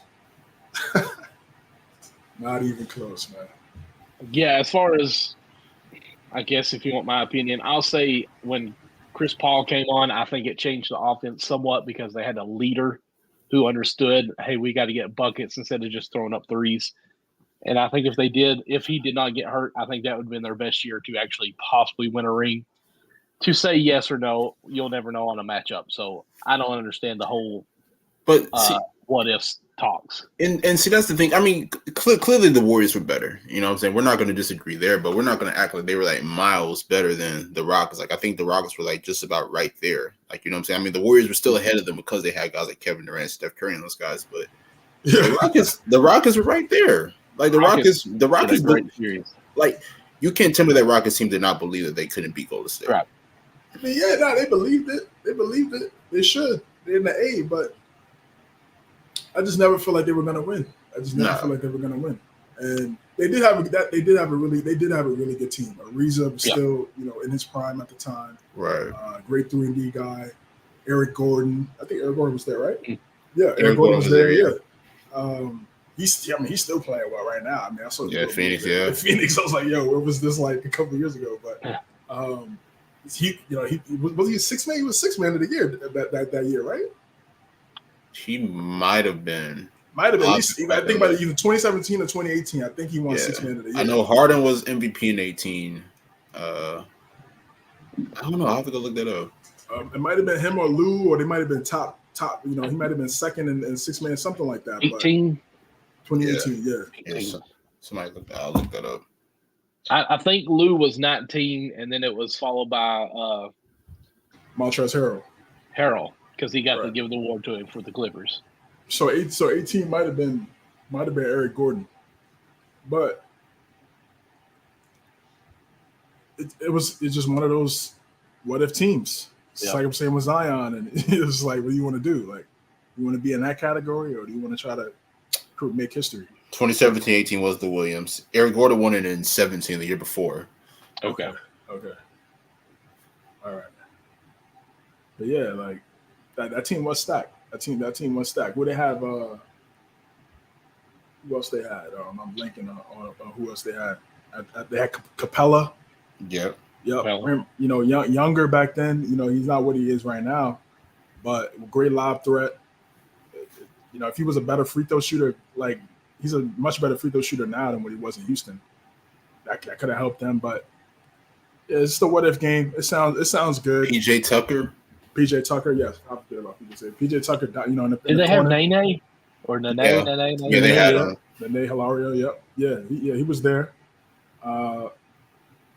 They had some solid players, bro. Like I said, Harden. That was peak Harden, bro. He changed the game. He changed the game for sure. You got all these guys doing step back threes, like as Michael put it. Got big men shooting threes. I'll say Harden and Steph in the last 7 years definitely changed the game, no doubt, in terms of the floor spacing, for sure. They had Kenneth Faried too, didn't they? I don't think that may have been a few years before. Okay.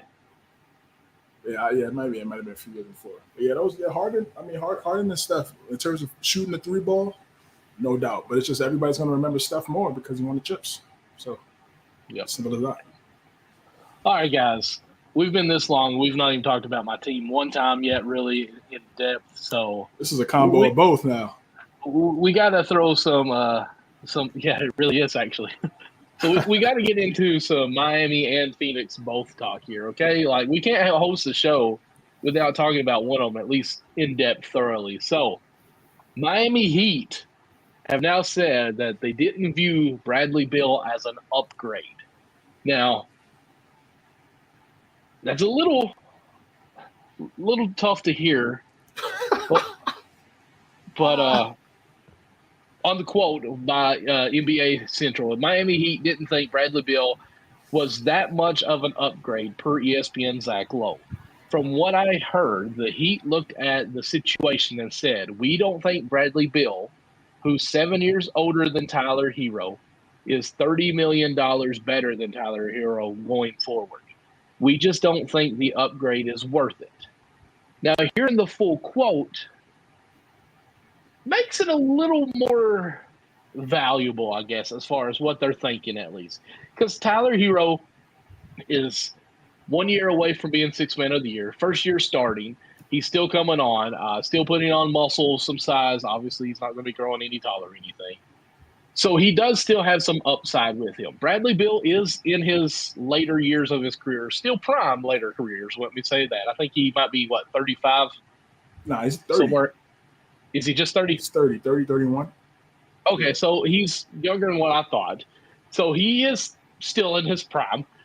$33 million more. I understand that. I feel like it might be more financial situations what changed them on this than anything. Like, do we really want to be paying $30 million to a player that is better than Tyler Hero, but we can still get the same with Tyler Hero? So I can understand it a little bit more after reading kind of that more in depth of a quote, because Tyler Hero's still got a ceiling that he's not reached yet. I mean, he's still improving. Now, physicality, that's where his biggest flaw will be. Can he bang down low with the big guys and take that contact and still finish the shot? Bradley Beal has proved that he can, but he is $33 million more. So I want to step back, and I want you guys to tell me how you all feel on it, because whatever Pat Riley does in my eyes is genius. So, wow. I mean, you're saying okay, if you felt that way, then you're gonna have to trade Hero to get Dame. So, what? I mean, that's a lot bigger. Well, I mean, Dame's a better player. I understand that. But you're still looking for the same contribution from either guy, regardless of who you brought in. You need a I think Dame is scorer.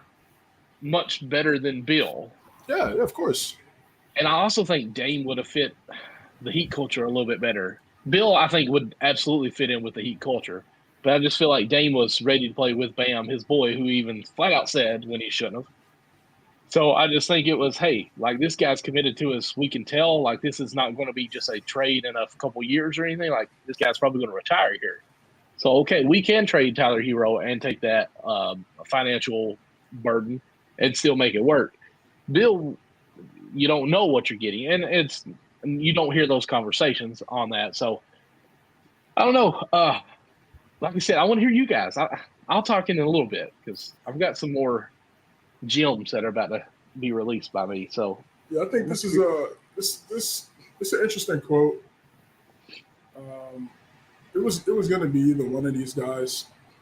Unfortunately, it ended up being neither. But they get nothing. But let's see. I think there could be a silver lining. I mean, if Tyler Hero's a dog, it should show this. Maybe he found a lot about himself. I mean, they could have definitely used him in the finals. I mean, yes, they got there. They got there without him.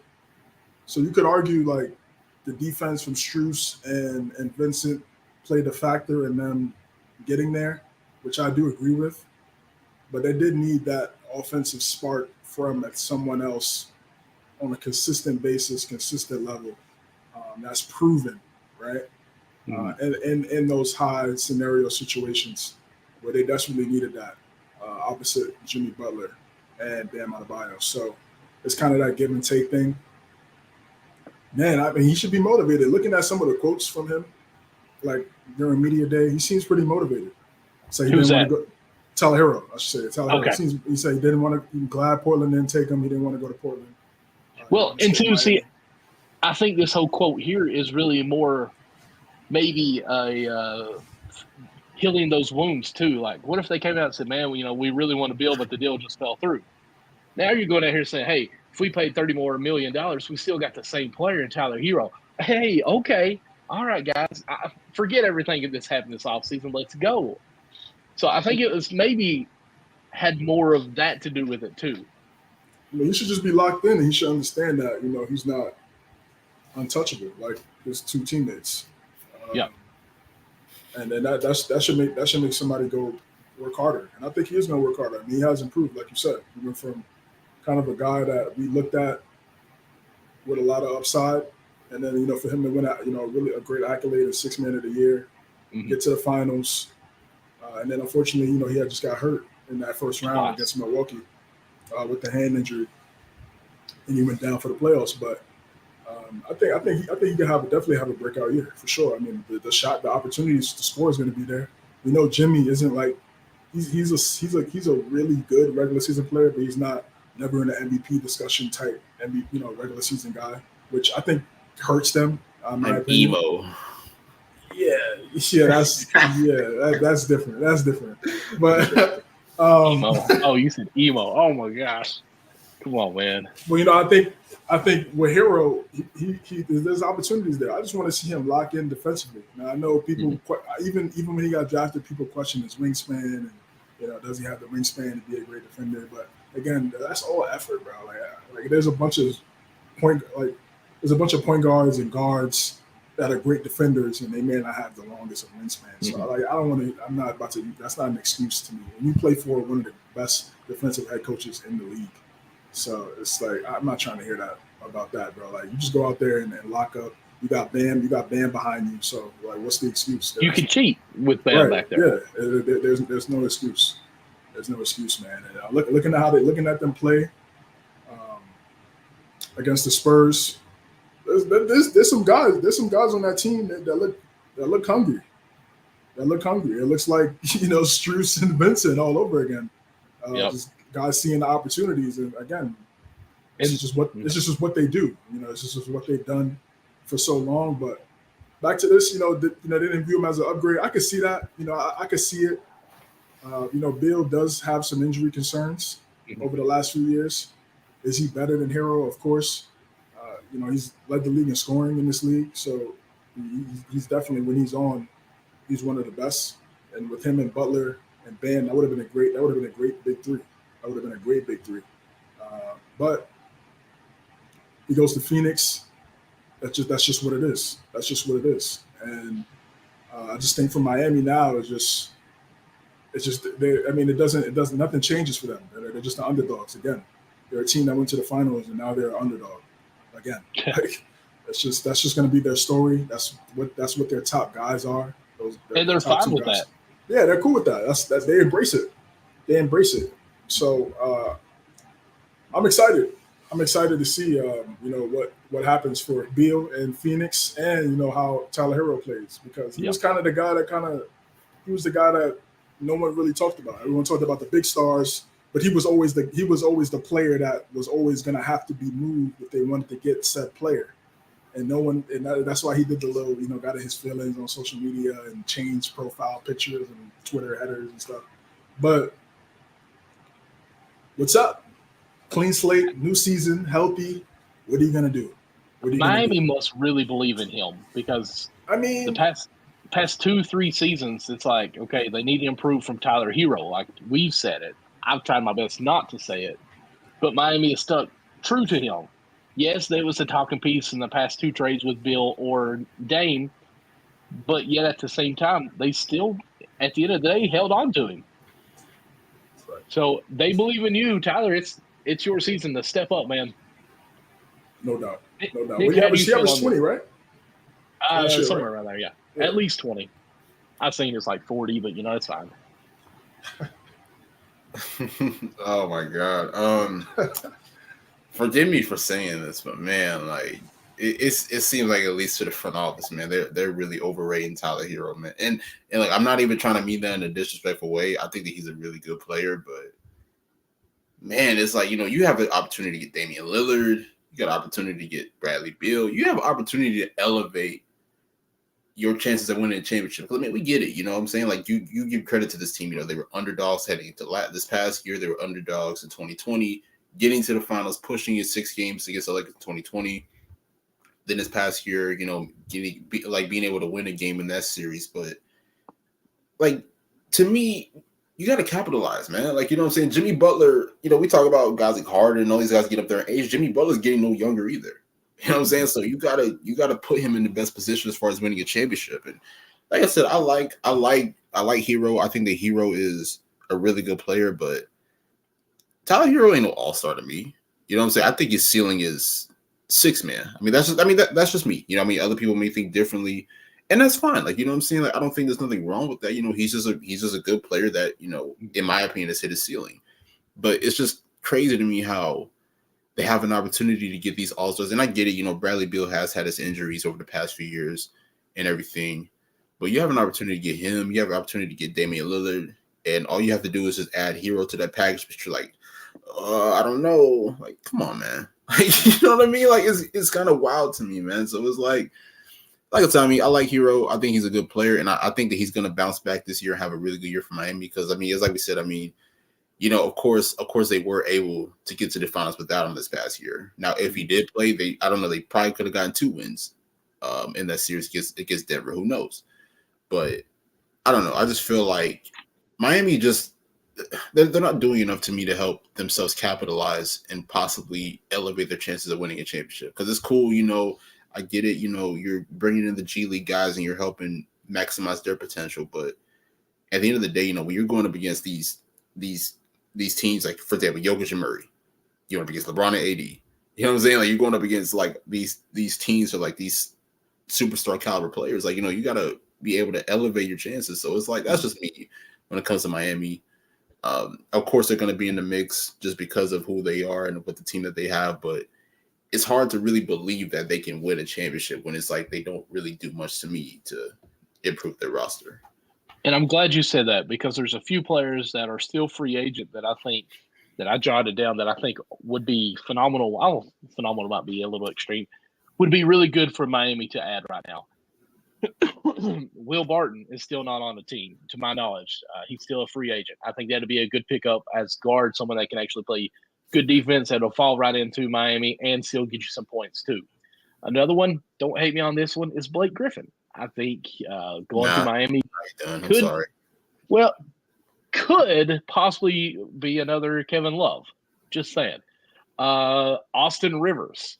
I think that would be great in Miami, just to give some more shooters out there in case Duncan Robinson falls apart and he can't play like he has in the past. Those are cool, but it's like, are those really going to elevate the Heat as far as winning a championship? Because, it's like, I didn't even mention Bam. It's like, a lot of people, they think Bam has hit his ceiling. You know what I mean? Here's the thing. Miami Heat cannot be considered like any other NBA team. It's just the way they play. You don't have to be your best player. It's just when you go to Miami, you become the best team because you play in the whole system that Spoles has. I mean, I'll agree with you. Tyler Hero. How can you say that though? I mean, like their last two championships, they had LeBron James and Dwayne Wade. Their last two championships. I mean, yes, but I mean, your team's the Warriors. Your last championship, you had like 5 Hall of Famers in there. Like we had Stephen Clay and Draymond last year. We just won a championship last year. That last one, okay, but then you've had Steph for so many years. You've had KD, you've had Clay, you've had Draymond, you've had all those other guys in there. Like I don't understand your point on saying that you got to have LeBron and. I'm not saying that you got to have a guy like LeBron. I'm just saying that you got to have guys of that caliber that can help you elevate and win championships. I agree, but like I'm saying, like when you go to Miami, these players who are undrafted just led their team to the finals. So I mean, it doesn't matter if you come in buy into the system of Miami, you're going to excel your career. How many people has went to Miami and got a bag and left and not done a thing? So you don't have to play like your style. You got to play their style, and they'll make you great in that. But it's not going to get a championship. It's like it's cool getting to the finals. I'll give you that. They get to the finals, but you got to win. You got to win the trophy. Okay. I agree with what you're saying. Yeah, that's the thing. It's just who's going to beat the Nuggets this year?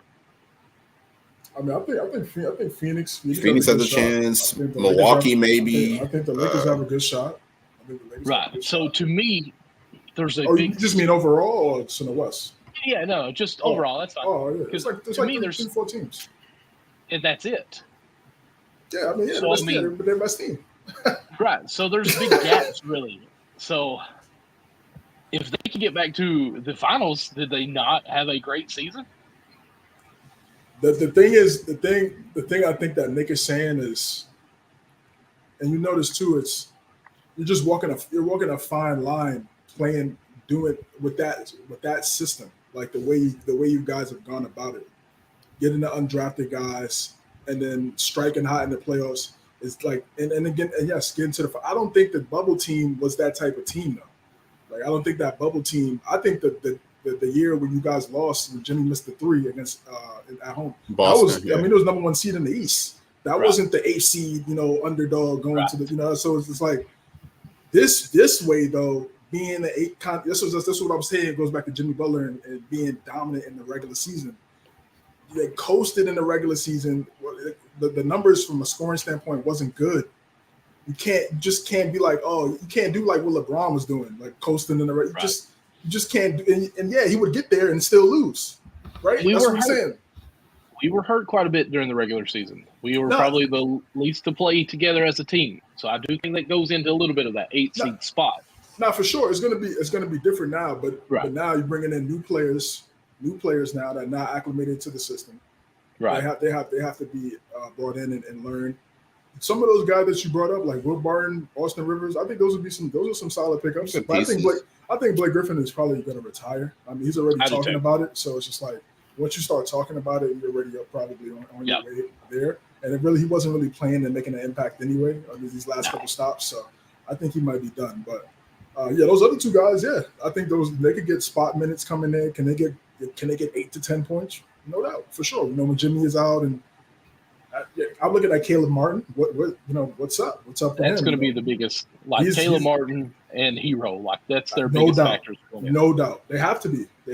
At that position, being able to defend and another person score. that I didn't mention that I've always loved is Ish Smith. Like I think he would be a great backup player. He would be a Kyle Lowry 2.0. But you got Lowry already as your backup. Right. I'm saying if we were able to make any type of trade to get rid of Lowry, Ish Smith would be that person to go right into that spot, in my opinion. So what's the starting 5 for the Miami Heat right now? It's going to be Hero, Butler, Bam, of course, Kevin Love, and Martin probably. Hero's probably going to be running point. I mean, probably Jimmy. I say Butler running point. Because it's in a different era where there's, you don't have that true positionless. Yeah. So even Bam runs points on. Looking at that starting lineup, yes, like you said, Hero and Caleb Martin. They have to step up. They have to step up. Caleb Martin has to continue to shoot as well as he shot against the Celtics. And he kind of trailed off a little bit against the Nuggets. But that Celtics run, he was great. Knicks in the second round, he was shooting well. He got to keep that up because he's going to be out there now, and they're going to load up on Jimmy, on Bam, and he's going to have to be able to space the floor. Kevin Love, still a really good shooter, not the best defender, but you still got, like you said, you still got Bam back there, to, to help with things like that. So the bench, that's the biggest question for me. That's what I'm saying. Even you saying. Because it's just a lot of questions. Some young guys that I think, Jaquez and Jovic, that's just a lot of prep. We just don't know. We haven't seen them do anything yet. And I've heard some good things about those guys, but they're gonna have to step up and they're gonna have to produce. But even still, is that enough to win the chip? Because you're going against the West, and the West have. If it's the Lakers, look at the two teams y'all lost to in the finals: LeBron and AD, and Murray and Jokic. It's like two of the top 5 best duos in the league. So you need that. Like, are you guys? Is Jimmy and Bam, top 10? Yes, but they're bottom 5. So in the top 5, most outside of, and it's crazy because you guys beat the two probably the top. Well, we haven't seen Dame and Giannis yet, right? But it was Middleton and Giannis previously, and you guys have beaten the top 2 teams and top two East duos in the East. Tatum and Turnover Brown, right, and Jaylen Brown, yeah. So Jaylen, that's what you guys are just. It's so weird to evaluate you guys. It's so weird to evaluate Miami. It really is. I'm really interested to see because I want to put them as a top 16, but then I look at last year. They were playing and then went to the final. So it's so weird, man. I'm gonna be tuned in. I think a lot of people are gonna be tuned in to see how this team plays. And again, was it a Cinderella, or can they keep doing it? I can't say Cinderella because, like I said, year ago, y'all were number 1 in the East. You had a home game in Game 7. Just Jimmy missed 3. Like, it's not really a Cinderella, right? So I mean, last year. Yeah, last year. And again, this is the last point for me. I'm gonna say it again. Yo, Jimmy, bro, you got to step up in the regular season, bro. Got to step up in the regular season. And I think that's the issue too, though, because it's so funny because even during the side, you see him getting into it with Haslam, him getting into it with with Spo, and it's I think those guys challenging him you need to step up. You know what I mean? Get us coast. Yeah. He should be an MVP discussion. As well as he plays in the postseason, he should be in MVP discussions every year. Why? He should be. Why is he not? Can he average 30? Yes, we saw him average 37 against the number 1 team in the East in the playoffs. So I don't think he'll ever be in the discussion, even if he played well, just because he's not fancy with his style. It's not oh wow, did you see what Jimmy did? Other than wow, he just we saw the playoffs. We were talking about Jimmy throughout the playoffs. So there's a chance. I agree. I don't think he's MVP candidate for the NBA's style of showing off these players. Yeah, I'm just for the casuals, I guess. For us, we'd probably say, okay, Jimmy's carrying this team; they're in the top 5. He's got to be in the top 5 of the MVP talks. But for the fans out there just watching for the highlights, Jimmy just had 37 points, but he didn't do no tween step back 3. Well, listen, Jokic is not it's not a exciting play style outside of the passing. Right. Yeah, it's not super flashy, so you still want MVP. So it's just they pick and choose. They pick and choose what they like. Same thing with Giannis. Giannis is just running up and down the court. Yeah. So that's what I'm saying. They pick and choose on what they like from a year to year basis. But I am intrigued. But this Miami Heat team, for real, I really am. I'm intrigued just to see what they come out as. Obviously it's probably my favorite team in the NBA, but from what they have, what they lost, can they carry on with all the storylines that went on? Can they actually still make a team basically out of nothing crumble into something still again? But guys, just one more statement. My issue is that when it comes to a contending teams, you just can't be complacent. You can't be content with, this is what got us to the finals. We're just gonna keep running this back every single year. You look at the Bulls. The Bulls first repeat, Horace Grant, B.J. Armstrong, John Paxson, the second three come back, Ron Harper, Dennis Rodman, Tony Kukoc, like, you know what I'm saying, the rest of those guys. So it's like a lot of times you have to regroup and get a possible new supporting cast or a new team around you that can help you elevate your chance of winning championship. Same thing in Miami. Ray Allen wasn't part of the first championship team. I don't think Rashard Lewis was either. But you come back, you get additional talent, then and then you run it back. So my thing is just that you can't just be complacent just because this is what got us to the finals in 2023. This is what got us to the finals in 2020. Like, you know what I'm saying? Like, you got to continue to grow and get better every year.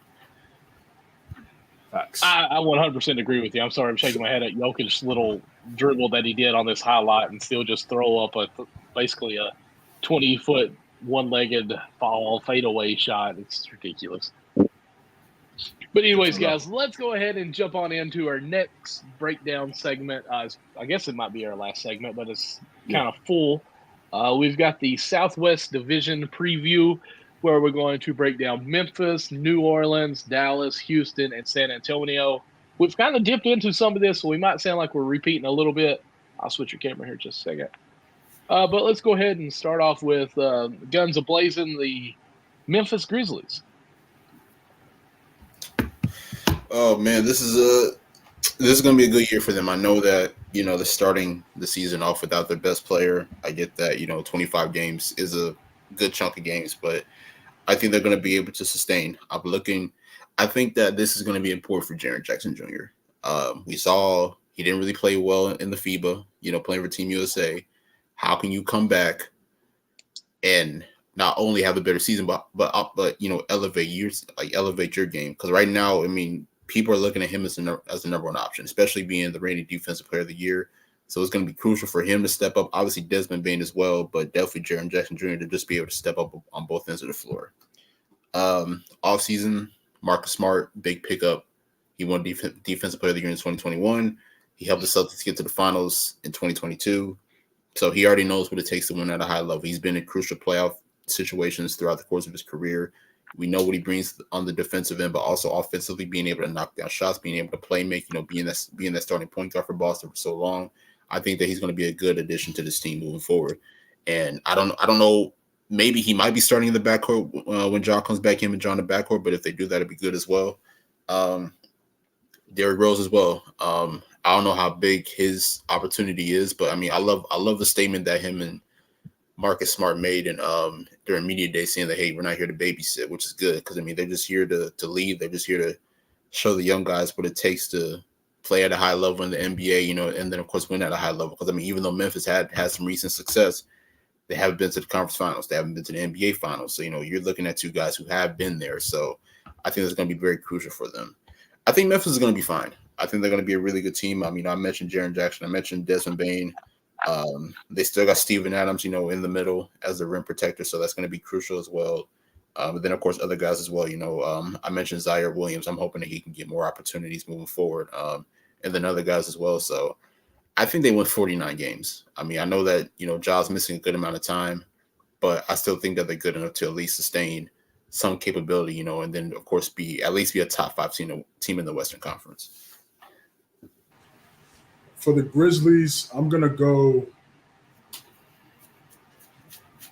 say 46. I'm gonna say 46 wins. I think they kind of tread water, kind of be like floating around 500 in Ja's absence, and then when Ja comes back, I think we see what we saw last year. Them be a dominant team in the West in the regular season. Love the addition of Marcus Smart. On CBS Sports, they got the starting 5 as Marcus Smart, Desmond Bane, Conchar, Triple J, and Steven Adams. So Derrick Rose is going to be in that six-man role, which I think is good. Honestly, I think that's the best move for him. Yes, he's going to get obviously more opportunities than what he's had over the last couple of years with the Knicks. More minutes for sure. Might be in the closing lineup. I think he'll be in the closing lineups for a lot of those games, probably almost all of them, especially if he's playing well. And I just had Bane slide to the 3. They're still well coached. Taylor Jenkins, one of the best head coaches in the league. Steven Adams was coming back is huge because they needed him, especially against the Lakers. I mean, what he's able to do in terms of set screens, create easier lanes for guys like Ja. I think he'll just do the same thing with Derrick Rose, and continue to excel and create those lanes for him so he'll be able to get to the basket and score around the rim. A couple names I'm looking at for the second unit. I'm looking for Luke Kennard to step up again. He was a really good shooter. Had a great shooting season last year, getting traded from the Clippers to the Grizzlies. Expect him to play well. He didn't really play well in that first round matchup against LA. You guys send me the message in the group chat. So I mean that's not it's not great news about Kenneth Lofton. I thought he was going to step up and really be a huge factor for them in that second unit. Really solid backup, powerful. I hope so. I mean that's not that's not great news being over. That's not muscle, by the way, Michael.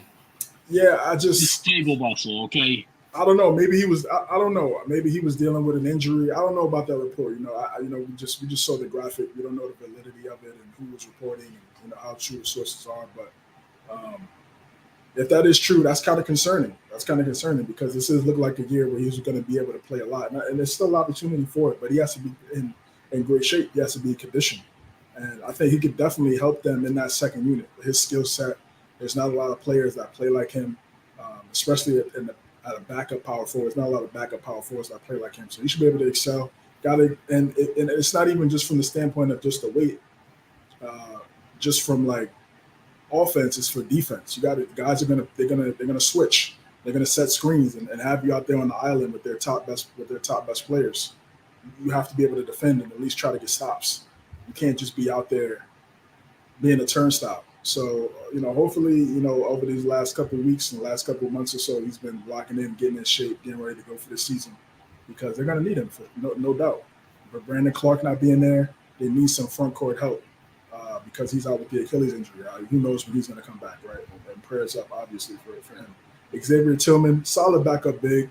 Did some good things in that playoff series with the Lakers. Be able to space the floor, solid defensively. To me, Jaren Jackson Jr. I mean, to me, I look at this team. I still have it's the same narrative. It's come playoff time is Ja, and who else is going to step up? That's just what it is. Until somebody shows me that they have someone else that can step up. I just don't. Who's going to be that second option? Is Bane going to take another step? That'd be great.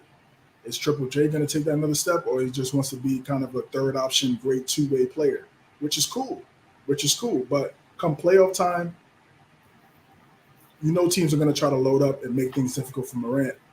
You need somebody else at the wing position to dominate and produce. Marcus Smart, can he bring that? Can he bring a little bit of that? And this will be a different role for him, right? Because he's kind of now he'll be like what? A third, in Boston, he was kind of a third, fourth option at times. Now he could be a second option some nights because, again, you just don't know the consistency level from Bane or Triple J in the playoffs. So, and they're gonna definitely rely on his experience and where he's been over these last few years as a Boston Celtics. So I'm excited for this team. I think, again, they're going to have an underrated underdog mindset, which is kind of their mantra. No Dylan Brooks, so all the narratives with that is done. With that, no one's talking about that. Now the primary focus is making sure Ja comes back, winning these games in his absence, and dominating it, making sure you win a bunch of games. So it's not a situation where he has to come back and save the season. You don't want that. You want to have him at a point where he's coming back and he's just helping, and he's a great addition to a team that's already excelling. That's the perfect case scenario for this Grizzly team. But they've dealt with Ja being out for years, and I know they have different guys in there now, but Taylor Jenkins, his coaching staff, they know what to do. They know how to get guys in the right spots for them to exceed and increase their confidence. So I think they're going to be fine. I still think they're going to be a top team in the Western Conference. And when Ja does come back, just watch out. Just watch out. And yeah, just lastly for me again, just great regular season team. But if they want to win a championship, Dame and Jackson Jr., those guys got to step up. Those guys got to step up. Just look at the duos that they're going to have to go up against in the Western Conference. You could argue Fox and Sabonis might have surpassed Morant and Triple J as a duo. You can make that argument, right? You could make it. But KD, Book, LeBron, AD, Jokic, Murray, that you got to get past one of those duos, or actually probably at least two to get to the finals. So those other guys next to Ja, they got to step up, man. There's no excuses. Or if not, we could see a trade in a year or two for a top guy, because the West is no joke. The West is no joke. Yeah. I'm going to say this. I was assuming that Rose would come in and kind of start, maybe not have much of a role going in that. But at the same time, whenever Ja does come back, Rose would be the second unit guy. So it kind of makes more sense to let that team have more chemistry from the beginning. So I think that would actually be smart not to be starting. So kudos on that call. I'm going to put him. I'm going to think Ja comes back a little bit rusty, even though I do think he comes back with a lot of focus. But I'm going to put him under. Not to cut you off, but you got to remember he is gone for 25 games, but he's still technically going to be with the team. So he's going to be able to practice with them and then, of course, get some run in. So He's still going to be with the team, but he's just not going to be on the floor. I agree. I'll get you. But I still think game rust, at least, practicing the pressure of the fans might be. I mean, I'm just going to say that I have him at 44, which is not too far off, but I mean. you got OKC ahead of Memphis because you got OKC with 46. I don't know, do I? Yeah, I do. Yeah, OKC's the real deal. Oh God, this is funny. I mean, OKC fully strength for the whole season. Yeah, I think they're going to have a better record than Grizzlies not full strength all season. Yeah, I'm fine with that. And when I'm right, Nick, you got to come back on here and be like, listen, full screen. I want to apologize because I kept doubting Michael about the OKC.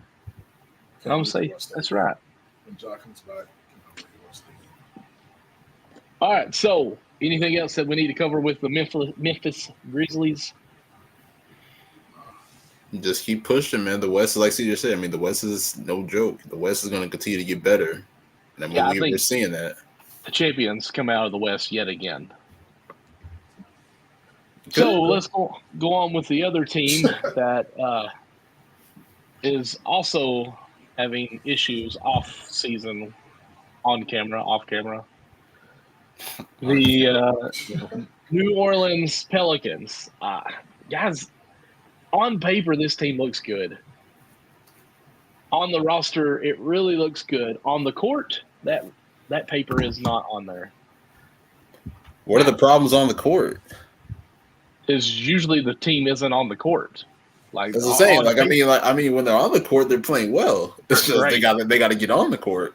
Yep, that's it. Like the paper roster is not ever what's actually on the court roster. Zion out here making babies everywhere. Allegedly. Allegedly, oh man, it's real. But let's hope he comes back and he's focused, trying to get that bag so he can support children everywhere. Well, he got the bag already. I know, earn it. But because I remember last year even CJ saying on here, Zion just being left-handed is automatically 5 points. Like, the little putback that he has so quick after a miss there. I mean, he is so talented, and the size that he has in his body, like, you're not going to push him out of the way. If he's actually driving and he gets a shot off, he's probably going to be the one to get the rebound because he's already up, down, and ready to explode again. So his missed shot is almost his second shot, his second weapon.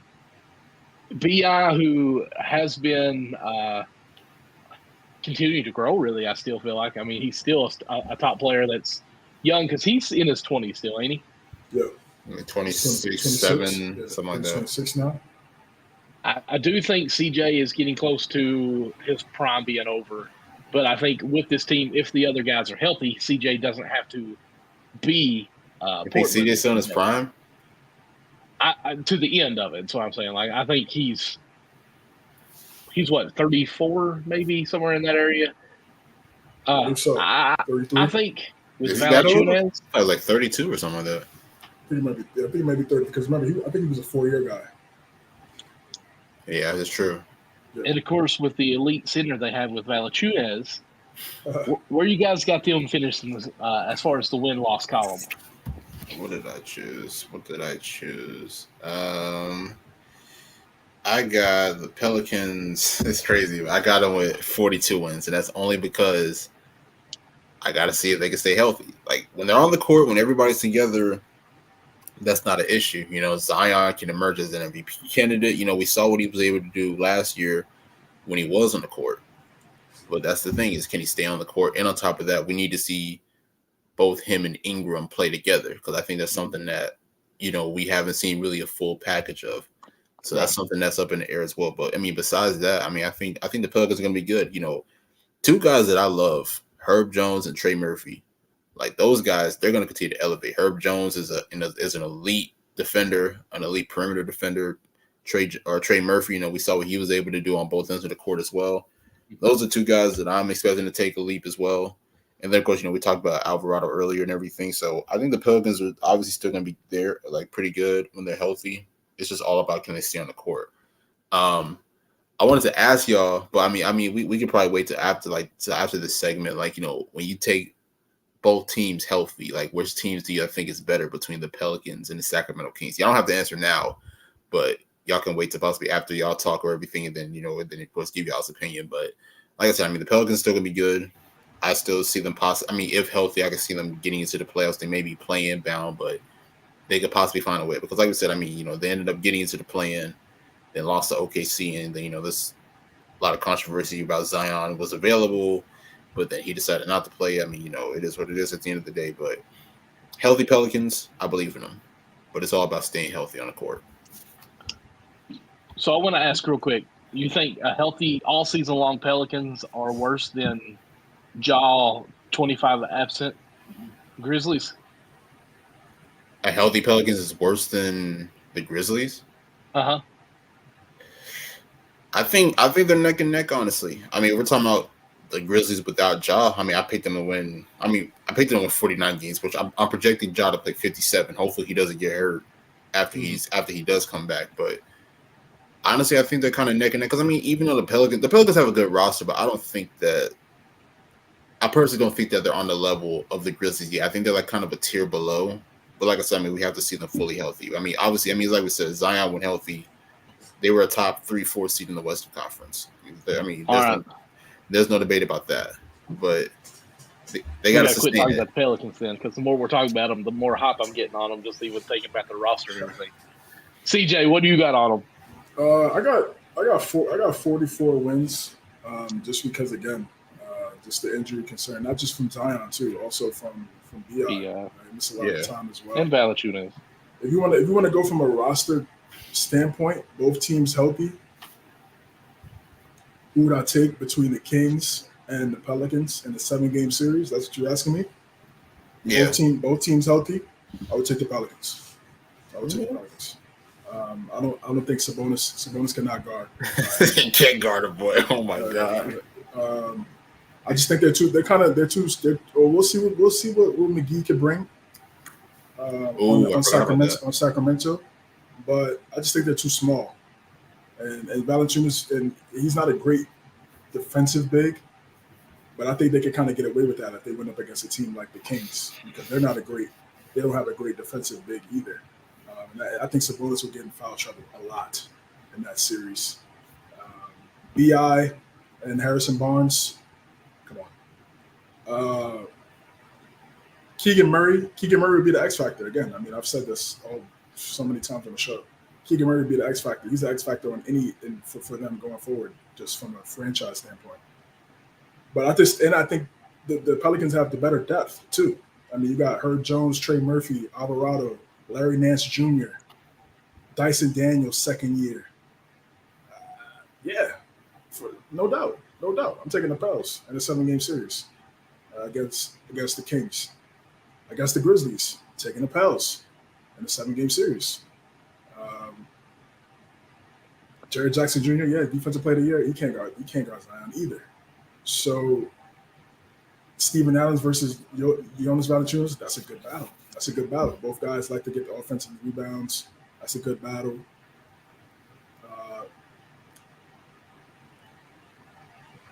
Herb Jones will probably guard Ja, and then Herb Jones will guard Fox in that Kings series, right? Because he's their best perimeter defender. And then for the Grizzlies, is who's guarding Bi? Bane's too small, right? Smart, okay. I'm here for that. I'm here for that matchup. That'd be a good matchup. And again, I just think from a depth standpoint, with Trey Murphy continuing to develop, I just think they have a good roster. It's just their top guys just can't stay on the court. I mean, the only good thing about that is the other guys have stepped up, and they've shown and we've seen how good they can be.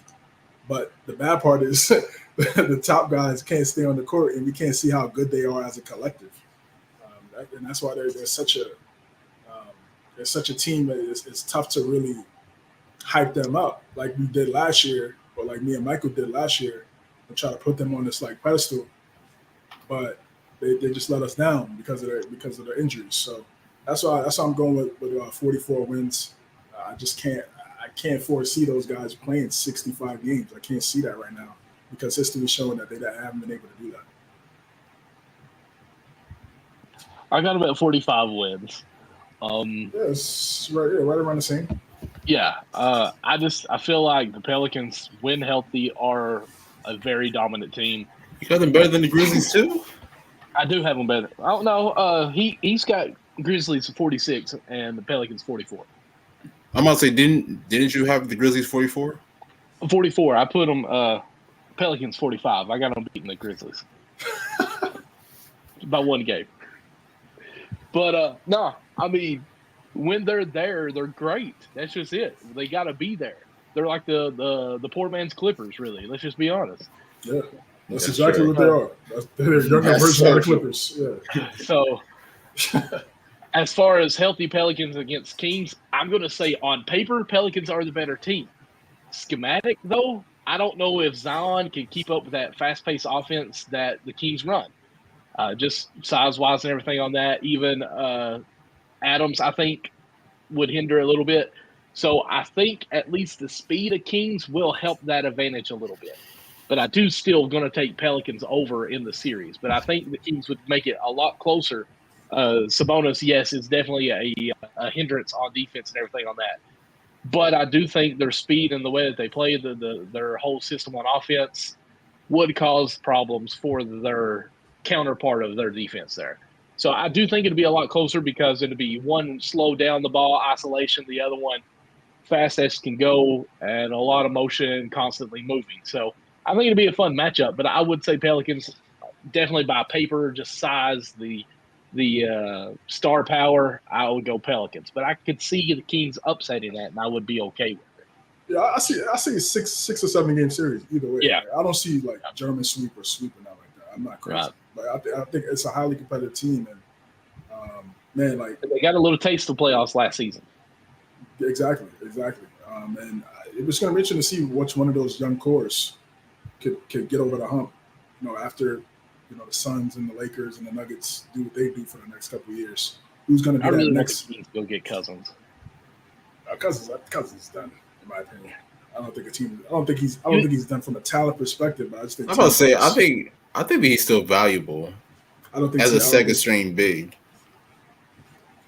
I just think because of how everything happened in Sacramento, and like I said, most of that wasn't his fault, but some of it is from like off the court stuff. From a team building standpoint, obviously not his fault. The Kings were dirt. But I mean, can you hold that against him? Because I mean, he went to New Orleans after that. He played a year in Golden State. Like, you know what I'm saying? He's had some pretty good years after that. I'm not holding it against him. I'm saying them front office guys. I feel that. Yeah, that's what I'm saying. Those front office guys. I know how talented. He could probably still go out there and probably get you, 13 and 6 or whatever, right? But especially because the NBA almost needs that second off the bench big. just because of the way that they're changing. With Joel Embiid, with Jokic and everything, you need that second big that can get a couple of fouls and get your big arrest. I think he could have minutes. I think Dwight Howard should be in it too. The Warriors supposed to win a chip with DeMarcus Cousins. Man, we were supposed to win it that year. Yeah. I thought, when y'all got him, I was like, I thought it was wraps. But just the injury bug caught up to y'all. It's tough. All right, let's go on to another team.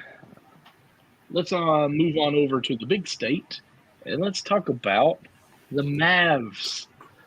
What do we think are going to happen with the Mavs this year? Just barely missing the play-in. Somehow some players just so happen to rest on those last few games, and they don't make it into the play-in. Nick, we'll start with you. What do you think of the Dallas Mavericks this year? Well, we get a full year of Kyrie Irving and Luka Doncic. I think that's a big thing.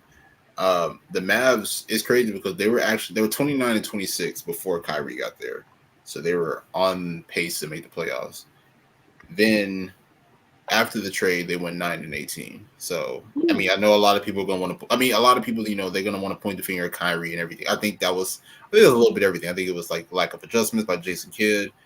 And then, of course, them getting rid of a few key guys like Dorian Finney-Smith, like Spencer Dinwiddie, like a lot of guys who played a pivotal role in the team getting to the conference finals the year before. So now we get a full year of Kyrie and Luka. We'll see what they can do. I think they're one of the best backcourts in the NBA. But then they also got key guys like Grant Williams from Boston. He played a pivotal role in Boston getting to the finals in 2022. People forget about that Game 7 against Milwaukee. He had like 6 or 7 threes in that Game 7. So he plays a crucial role in the playoffs. Derrick Jones Jr., a high flyer. Love to see what he would be able to do. Rashawn Holmes is on the team as well. He's not really an upgrade from McGee, at least from like a height standpoint. But he is a really good center. He is a good defender. So I think that he's going to contribute as well. And then of course the other guys as well, like Maxi Kleber, then other guys too. So I think the Mavs can get 47 wins. That may be too high for others, but I think if we can get a full year of Kyrie and Luka, if they can play at least 65 games and above, I think that they can make something happen. So I don't know if it'll lead to to conference finals or anything, but I think they can get at least to maybe the second round. So that's just my prediction on Dallas. I think that they're going to be a lot better than what they were last year. Going 46 wins for Dallas. Talented. The top two guys are Kyrie Irving and Luka Doncic are obviously talented. I picked Luka to be in the MVP discussion. I picked him to be my MVP this year because I feel like he was going to take that next step. But I just think from a team standpoint, Lakers top 4 team. Let's go to Christian. What's up, Christian? It should be. Maybe. It should be. They got the talent. It should be. But I just look at their team and looking at their starting five. You got Luke at the 1, Kyrie at the 2, Grant Williams at the 3, Prosper at the 4, and Derek Lively the 2nd at center. And then you got Tim Hardaway, Jalen Hardy, Josh Green, Maxi Kleber, and Dwight Powell as your second unit. Not bad. Front court still an issue to me. Derek Lively's a rookie. We'll see. I can't predict how he's going to be. I've only seen a little bit of him in the preseason. If he's a dominant rim protector, which is exactly what they need, especially with those two guys and Kyrie and Doncic, that's perfect. That's perfect. They're going to shoot the pill. They're going to shoot the 3. They're going to put up a bunch of threes. That's what they do. That's their mantra. Am I a fan of it? No. But they do have Kyrie that could come in there and kind of be a change of pace. It's kind of like Harden and Chris Paul a little bit. Just Kyrie is much younger than when Chris Paul was when he first got to Houston. But they do need a change. They do need a change of pace type of style. Late in games, that hurts that style because who's going to get the last shot? If they're playing last year, they were playing hot potato for like the last shot. Who's going to get the last shot? And it ended up losing games because no one even took the shot. They kept passing it to each other. Like, do you want to know? It's your team, but no, you're Kyrie. Like, it was such a weird dynamic watching that from two great players. But again, full season now. Defensively is just their problem. It's not scoring points. They're going to score a bunch of points, but I just don't know how they're going to be defensively, bro. And Kyrie and Luka aren't the best defenders. And that's the thing that concerns me. So that's why I'm going 46 wins. I think they do make the playoffs. It'd be a travesty if both of those guys will make the playoffs 2 years in a row. Then you really have to. I don't know what Mark Cuban would do. Truthfully, they have to make the playoffs. They have to make the playoffs somehow, some way. They got to get in that top 8. I mean, those two guys are way too talented to not see the playoffs. Especially Luka, who just came off the conference finals 2 years ago. So with no one. Whoa! Just Jalen Brunson, chill. Whoa. Oh well, relax. At that time. Relax, at that time. Hold on, champion. Hold on. Nah. You have to be quick. I was just playing. But yeah, that'll be a complete debacle if you don't see Kyrie and Luka Doncic going up against some team in the West come April. So talented team, defensive issues. The defense still think is an issue for them. Unless again Lively and some of those other players step up that we just don't see it right now. And I think this is the time for Luka. He looks in really good shape, slimmed down. I need to see, I mean, listen, you want to get in the MVP discussion? This is the year. I know the juggernaut. I think the media is going to still have Jokic fatigue. I don't think they're going to go unless he goes absolutely absurd and averages like 30, 12, and 12. Then it's like you can't. There's nothing you can do. But this is a clear window for him to win the chip. I don't think they're going to pick Embiid, even if Embiid has another good season. Giannis, same thing. So that this is the window for him to go out and get that MVP. I think the media and I think everybody is really looking for him to show out and dominate. So 46 wins for the Mavs for my book. I'm going to put him at 47. I want to put him a little bit higher because I think if this team close to trade deadline is close but not playing very well, I think Mark Cuban makes that sacrifice of something and gets desperate on a trade to bring whoever he can into this to keep this team at that top level. Because you've got Kyrie, you got Luka, everything that you guys said, like this has to be their year to they actually do something to show after what they did last year as far as falling out. Do something as in make the playoffs. Yes. What I'm saying. Like they have to do that or they're going to be the laughing stock of the NBA of what went on here. So I think Mark Cuban makes some type of trade midseason to get someone to help out whatever they are lacking at. So that's why I want to kind of put them up higher. I think they're all in on this season as a team, but I'm going to put them at 47 respectively because you don't know rest and how that's going to go with the load management and all that they do. So I'm going to say 47 and agree with Nick on this one. So let's go to a team that we've talked quite a bit about in this episode, not so much about the current team, but in the past with the Houston Rockets, with everything that they have changed in their lineup. This one, to me, it's going to be kind of really hard to pick this one. So we'll start with you, CJ.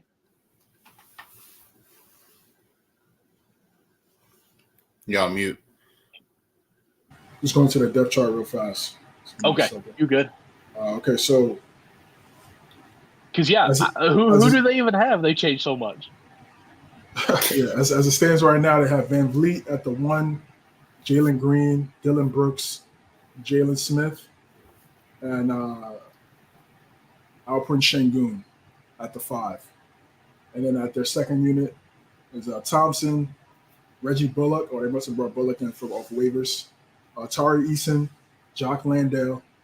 But I'm not going to hold you. I think Cam Whitmore probably be the backup small forward right now. I mean, the way he's been going crazy in preseason. I don't know if you guys have checked him out, but he's been playing well.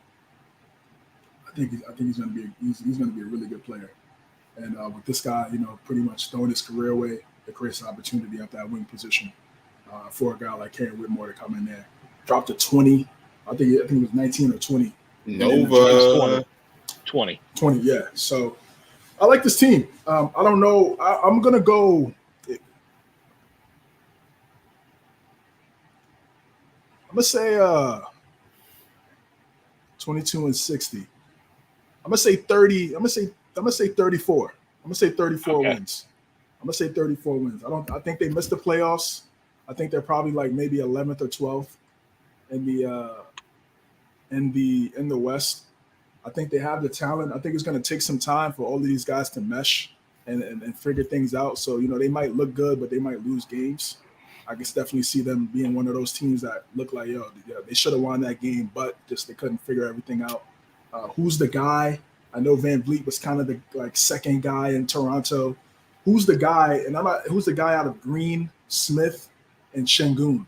Like they need to. That's the dynamic they need to figure out. What's the order there? Is it Şengün, Smith, Green? What is it? What is it going to be? I think personally, it should be that. It should be Şengün, Smith, and then Green being the third option. Okay. Because I think Şengün's upside is tremendous, having a really solid preseason right now. Smith, and what we saw in the summer league, dropping 35, hitting the game winner as well. I think he's going to continue to make that step. He's only 20 years old, crazy. And Jalen Green too. I think those three guys, man. I mean, they have a young core with Ime Udoka being the head coach. That's really going to set them up for a bright future going forward. Dillon Brooks, I didn't really understand the acquisition. He's not a great three-point shooter. He's a good defender, not a great defender. I think he kind of got a bad. I mean, he put a lot of it on himself with the trash talk and not being able to back it up. And then I think he already got fined in the preseason of like hitting Daniel Tice in like the groin area. Groin. Yeah, it's just. I just don't know what's up with that guy from a mental standpoint. But is he going to help them? Yeah, I think he'll help them. I think Van Vliet will help them even more because they definitely could use a point guard. I think for him, he doesn't have to be a scorer in this offense. I think he needs to set all those other guys up, let them grow, let them develop. He's getting a lot of money, and I'm not. He's getting a nice bag, a solid bag. Some people thought overpaid or whatever, but $40 million this year. Yeah, I was saying he's getting compensated well in Texas, no state tax, no income tax, so he's getting all that bread. And I think for him, it's just about being a playmaker. I think he just needs to be a playmaker and just give the basketball to the three young players that I mentioned, and let them grow. Amen Thompson, top 5 pick. I think the sky's the limit for him, and it's just going to be interesting to see going forward, man. Because if Whitmore is a guy too, and then you got Thompson, it's like what do you do? What do you do? Do you move one of those guys and try to make a trade for it? I don't want to go too far ahead, but I just think right now, this is just the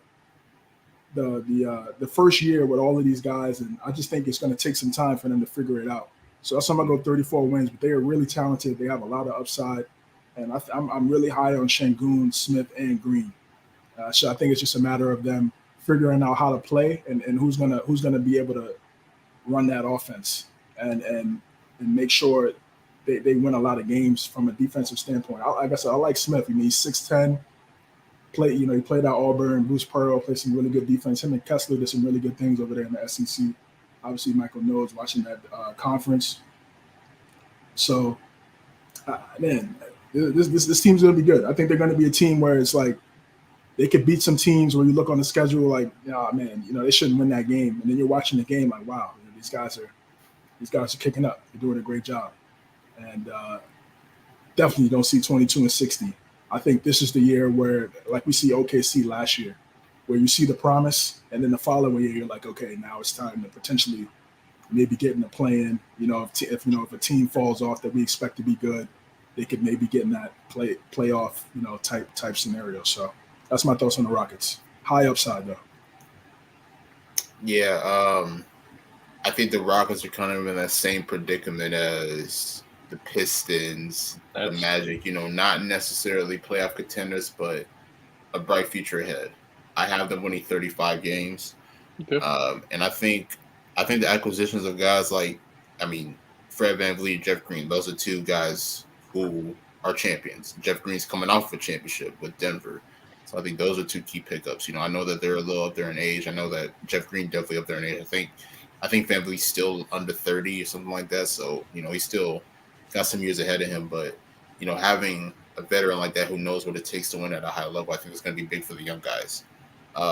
Dillon Brooks, I know that people have been declining him, especially in that game where he got ejected in the first quarter and everything. Which I ain't gonna lie, it's just bizarre to get ejected in a preseason game.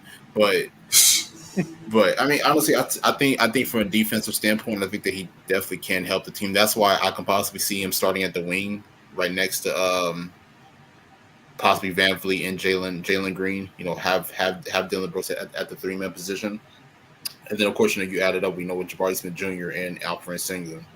I'll be real. I like Sengun a lot. I think that his ceiling is very, very high. I think that he could possibly be mentioned as one of the best bigs in the game one day, possibly. I think that he has that type of skill set. Yes. And same thing with a guy like Jabari Smith Jr., who played phenomenal in the summer league. So I mean, the young guys that they have here is just incredible. Then I didn't even mention Amin Thompson. I know that Amin is not a great perimeter scorer, but when you talk about the playmaking, when you talk about the high athleticism, being able to get to the basket to finish at the rim, he shows full potential. I know that people criticize overtime elite because it's not the same style of play as like college or the G League, but hey, I mean, they're able to bring in talented players, and help them develop. So I like the Rockets. Even after the offseason acquisitions, I said that their ceiling was playing. They might necessarily miss that, or they might sneak into the 10 seed. Who knows? But I think they're about at least a few years away from really making noise in the Western Conference. And for that, I have them at 30. I'm wanting to pump the brakes. I'm not saying that is where I think like their cap is. I just want to kind of, because I was really high on the Pistons, kind of exactly what you said. That's where I was going to go with this. Is I feel like this is the West team of the Pistons, of what we have, and I just want to be more conservative on jumping over with this because this team's got so many new players that you got to mold them together and have that chemistry. I'm going to say they're 1 year out before we really see this team take off. So I'm going to put them at 30 just to be reserved, I guess. So our last team for this evening is the number 1 pick overall, San Antonio Spurs, Wemby Dynasty. Where do you guys – Wemby Dynasty. Yeah. We know how Nick feels about Spurs and dynasties right now. So. I'm going to say 30. I'm going to say 30 for them. I'm going to say 30 wins. I'm going to say 30 wins. I think Wembanyama is that good, man. He's going to have his struggles. Looking at this projected depth chart, they got Troy Jones, Devin Vassell, Keldon Johnson. They got Wembanyama at the 4 and Zach Collins at the 5. So they've had some discussions about, potentially having Wembanyama play power forward at this stage of his career, which I think is smart. A smart move by Pop. You also got to remember when Tim Duncan was there, he was the power forward. David Robinson was the center position. So, obviously they're accustomed to doing something like that, and he doesn't have to necessarily, bang with the centers. He doesn't have to guard Jokic and those guys. I mean, he'll be on them at times, but it's not on a possession by possession basis. He could be a help defender, still be able to alter shots, and I think Zach Collins. He's a solid role player. Never really got an opportunity to see his talent in its full entirety in Portland because he dealt with so many injuries, had an ankle, shoulder. But he's a good player. He's a good player. He's a really good passer at his size. I think he can space the floor as well. So I think Vassell and Keldon Johnson and Wembanyama, I mean, that looks like their core 3 just based on the guys that they've paid recently. It's Keldon Johnson and Devin Vassell. We know Wembanyama's their future. So that's what I'm looking for. Looking for those 2 guys to play well together. I don't think they're going to win a lot of games just because the West is so stacked, bro. Like, and the division is stacked too. I mean, like I said, we just talked about the Grizzlies, the Pels. I'm talking about 3 teams that we think are going to make the playoffs in their division. So I don't think they're going to win a bunch of games, but they are going to show a lot of promise. And I'm expecting for Vassell to really step up. I mean, he got a nice contract, a long-term deal, and I'm expecting him to be a really key player, really good 2-way player out of Florida State. Really show some promise last year, be able to space the floor, he worked on his shot a little bit, worked on the form, and got it together. So I'm excited for this team. I'm definitely going to be watching those Spurs games more than I have in a very long time to see number 1. I got them winning. It's crazy. I got them winning 25 games. 25. Gonna be fun to watch. I mean, obviously we're all gonna be watching for Wemby, but they have an abundance of talented players. CJ mentioned it earlier. Devin Vassell getting the bag was crucial. He's been there for going on 4 years now, and he's played a crucial role, especially with his growth. Love what Trey Jones brings to the table. I think that he could possibly be a long-term piece for the Spurs move forward. Same thing with Jeremy Sohan. Same thing with Keldon Johnson. So they have a nice group of young talent there that can continue to grow and develop. I know that obviously Wemby is the franchise player, but their supporting cast that they have around him is really, really good as well. And I think people need to pay attention to that for the next few years to come. As for Wemby himself, I think it's clear, what I'm saying? He's got the highest chance to win Rookie of the Year. I think he could possibly be All-Star this year. I mean, who knows? I mean, if he's averaging around 18 and 10, maybe 19 and 10, it's a possibility, man. I mean, hell, he's already got a lot of traction now in preseason, with how he's able to play on offense, or not even just on offense, on both ends of the floor. So if he can keep that momentum rolling and translate that into the regular season and, just bring that excitement back to San Antonio, I think it could possibly happen. So I like what the Spurs have moving forward. Obviously, they're not a playoff team, but getting Victor Wembanyama, generation, the phrase or the term generational talent, it gets thrown around a lot. But when you look at a guy like Victor Wembanyama, to me, that is like a true definition of what a generational talent is. Like, we talk about a guy of that size, of that skill set. Like, we've never seen nothing like this. Like, even with all the skilled bigs that have came in the past, whether it's Hakeem, even Jokic, Embiid, what I'm saying? Like, even through our NBA history, like, we've never seen a guy of Victor Wembanyama's caliber. So I'm excited to see what he's going to continue to do this season. And I think it's just going to be another year for San Antonio to just keep climbing the charts and just continue to develop the young guys. I got him at 28. I'm right in between with both of you all. I agree with everything you guys say. I think it's going to be a fun year just to watch Wemby's growth, what all he's going to be doing. I do think there's a chance for him to be NBA All-Star, like you said, because when it comes to the fan voting, he's already probably one of the most known names in America in the NBA. Plus, he has his whole country going to be voting for him as well. So for that fact alone, I think he could possibly sneak into the All-Star break or All-Star game as well. But 28 is where I think they're at. I think they've got a bright future coming ahead of them. And that's about it. You guys think All-Star? I don't think he should be. I'm saying that I can see him sneaking into it. Yeah, if he could get 20 and 10, for me, again, big guy, you're 7'4". Bro, if you're not getting 10 rebounds at 7'4", like, bro, are you kidding me? You can't get 10 rebounds at 7'4". That's ridiculous. And if he's getting at least 2 blocks to me. If he can get 20, 10, and 2, no doubt, All-Star. No doubt. And shooting 30% from 3. Yeah, I don't want him shooting a lot of threes, and I don't want him shooting a lot of threes. I think Pop is gonna have him put him right. The mid-range area. He may shoot a couple inside here and the there. 3. If he's just out on the 3-point line. Man, I hope they don't do that. Gotcha. All right, guys. I think that wraps up our show. As always, another great show. If you are still tuning in with us here on this, thank you so much for staying this long. Of course, follow us on all the platforms we have. You can go to what it says below my name, Linktree/MNC Hoops, and you'll find all the links to our podcast, YouTube, Facebook, X, Instagram, everything that we've got going on.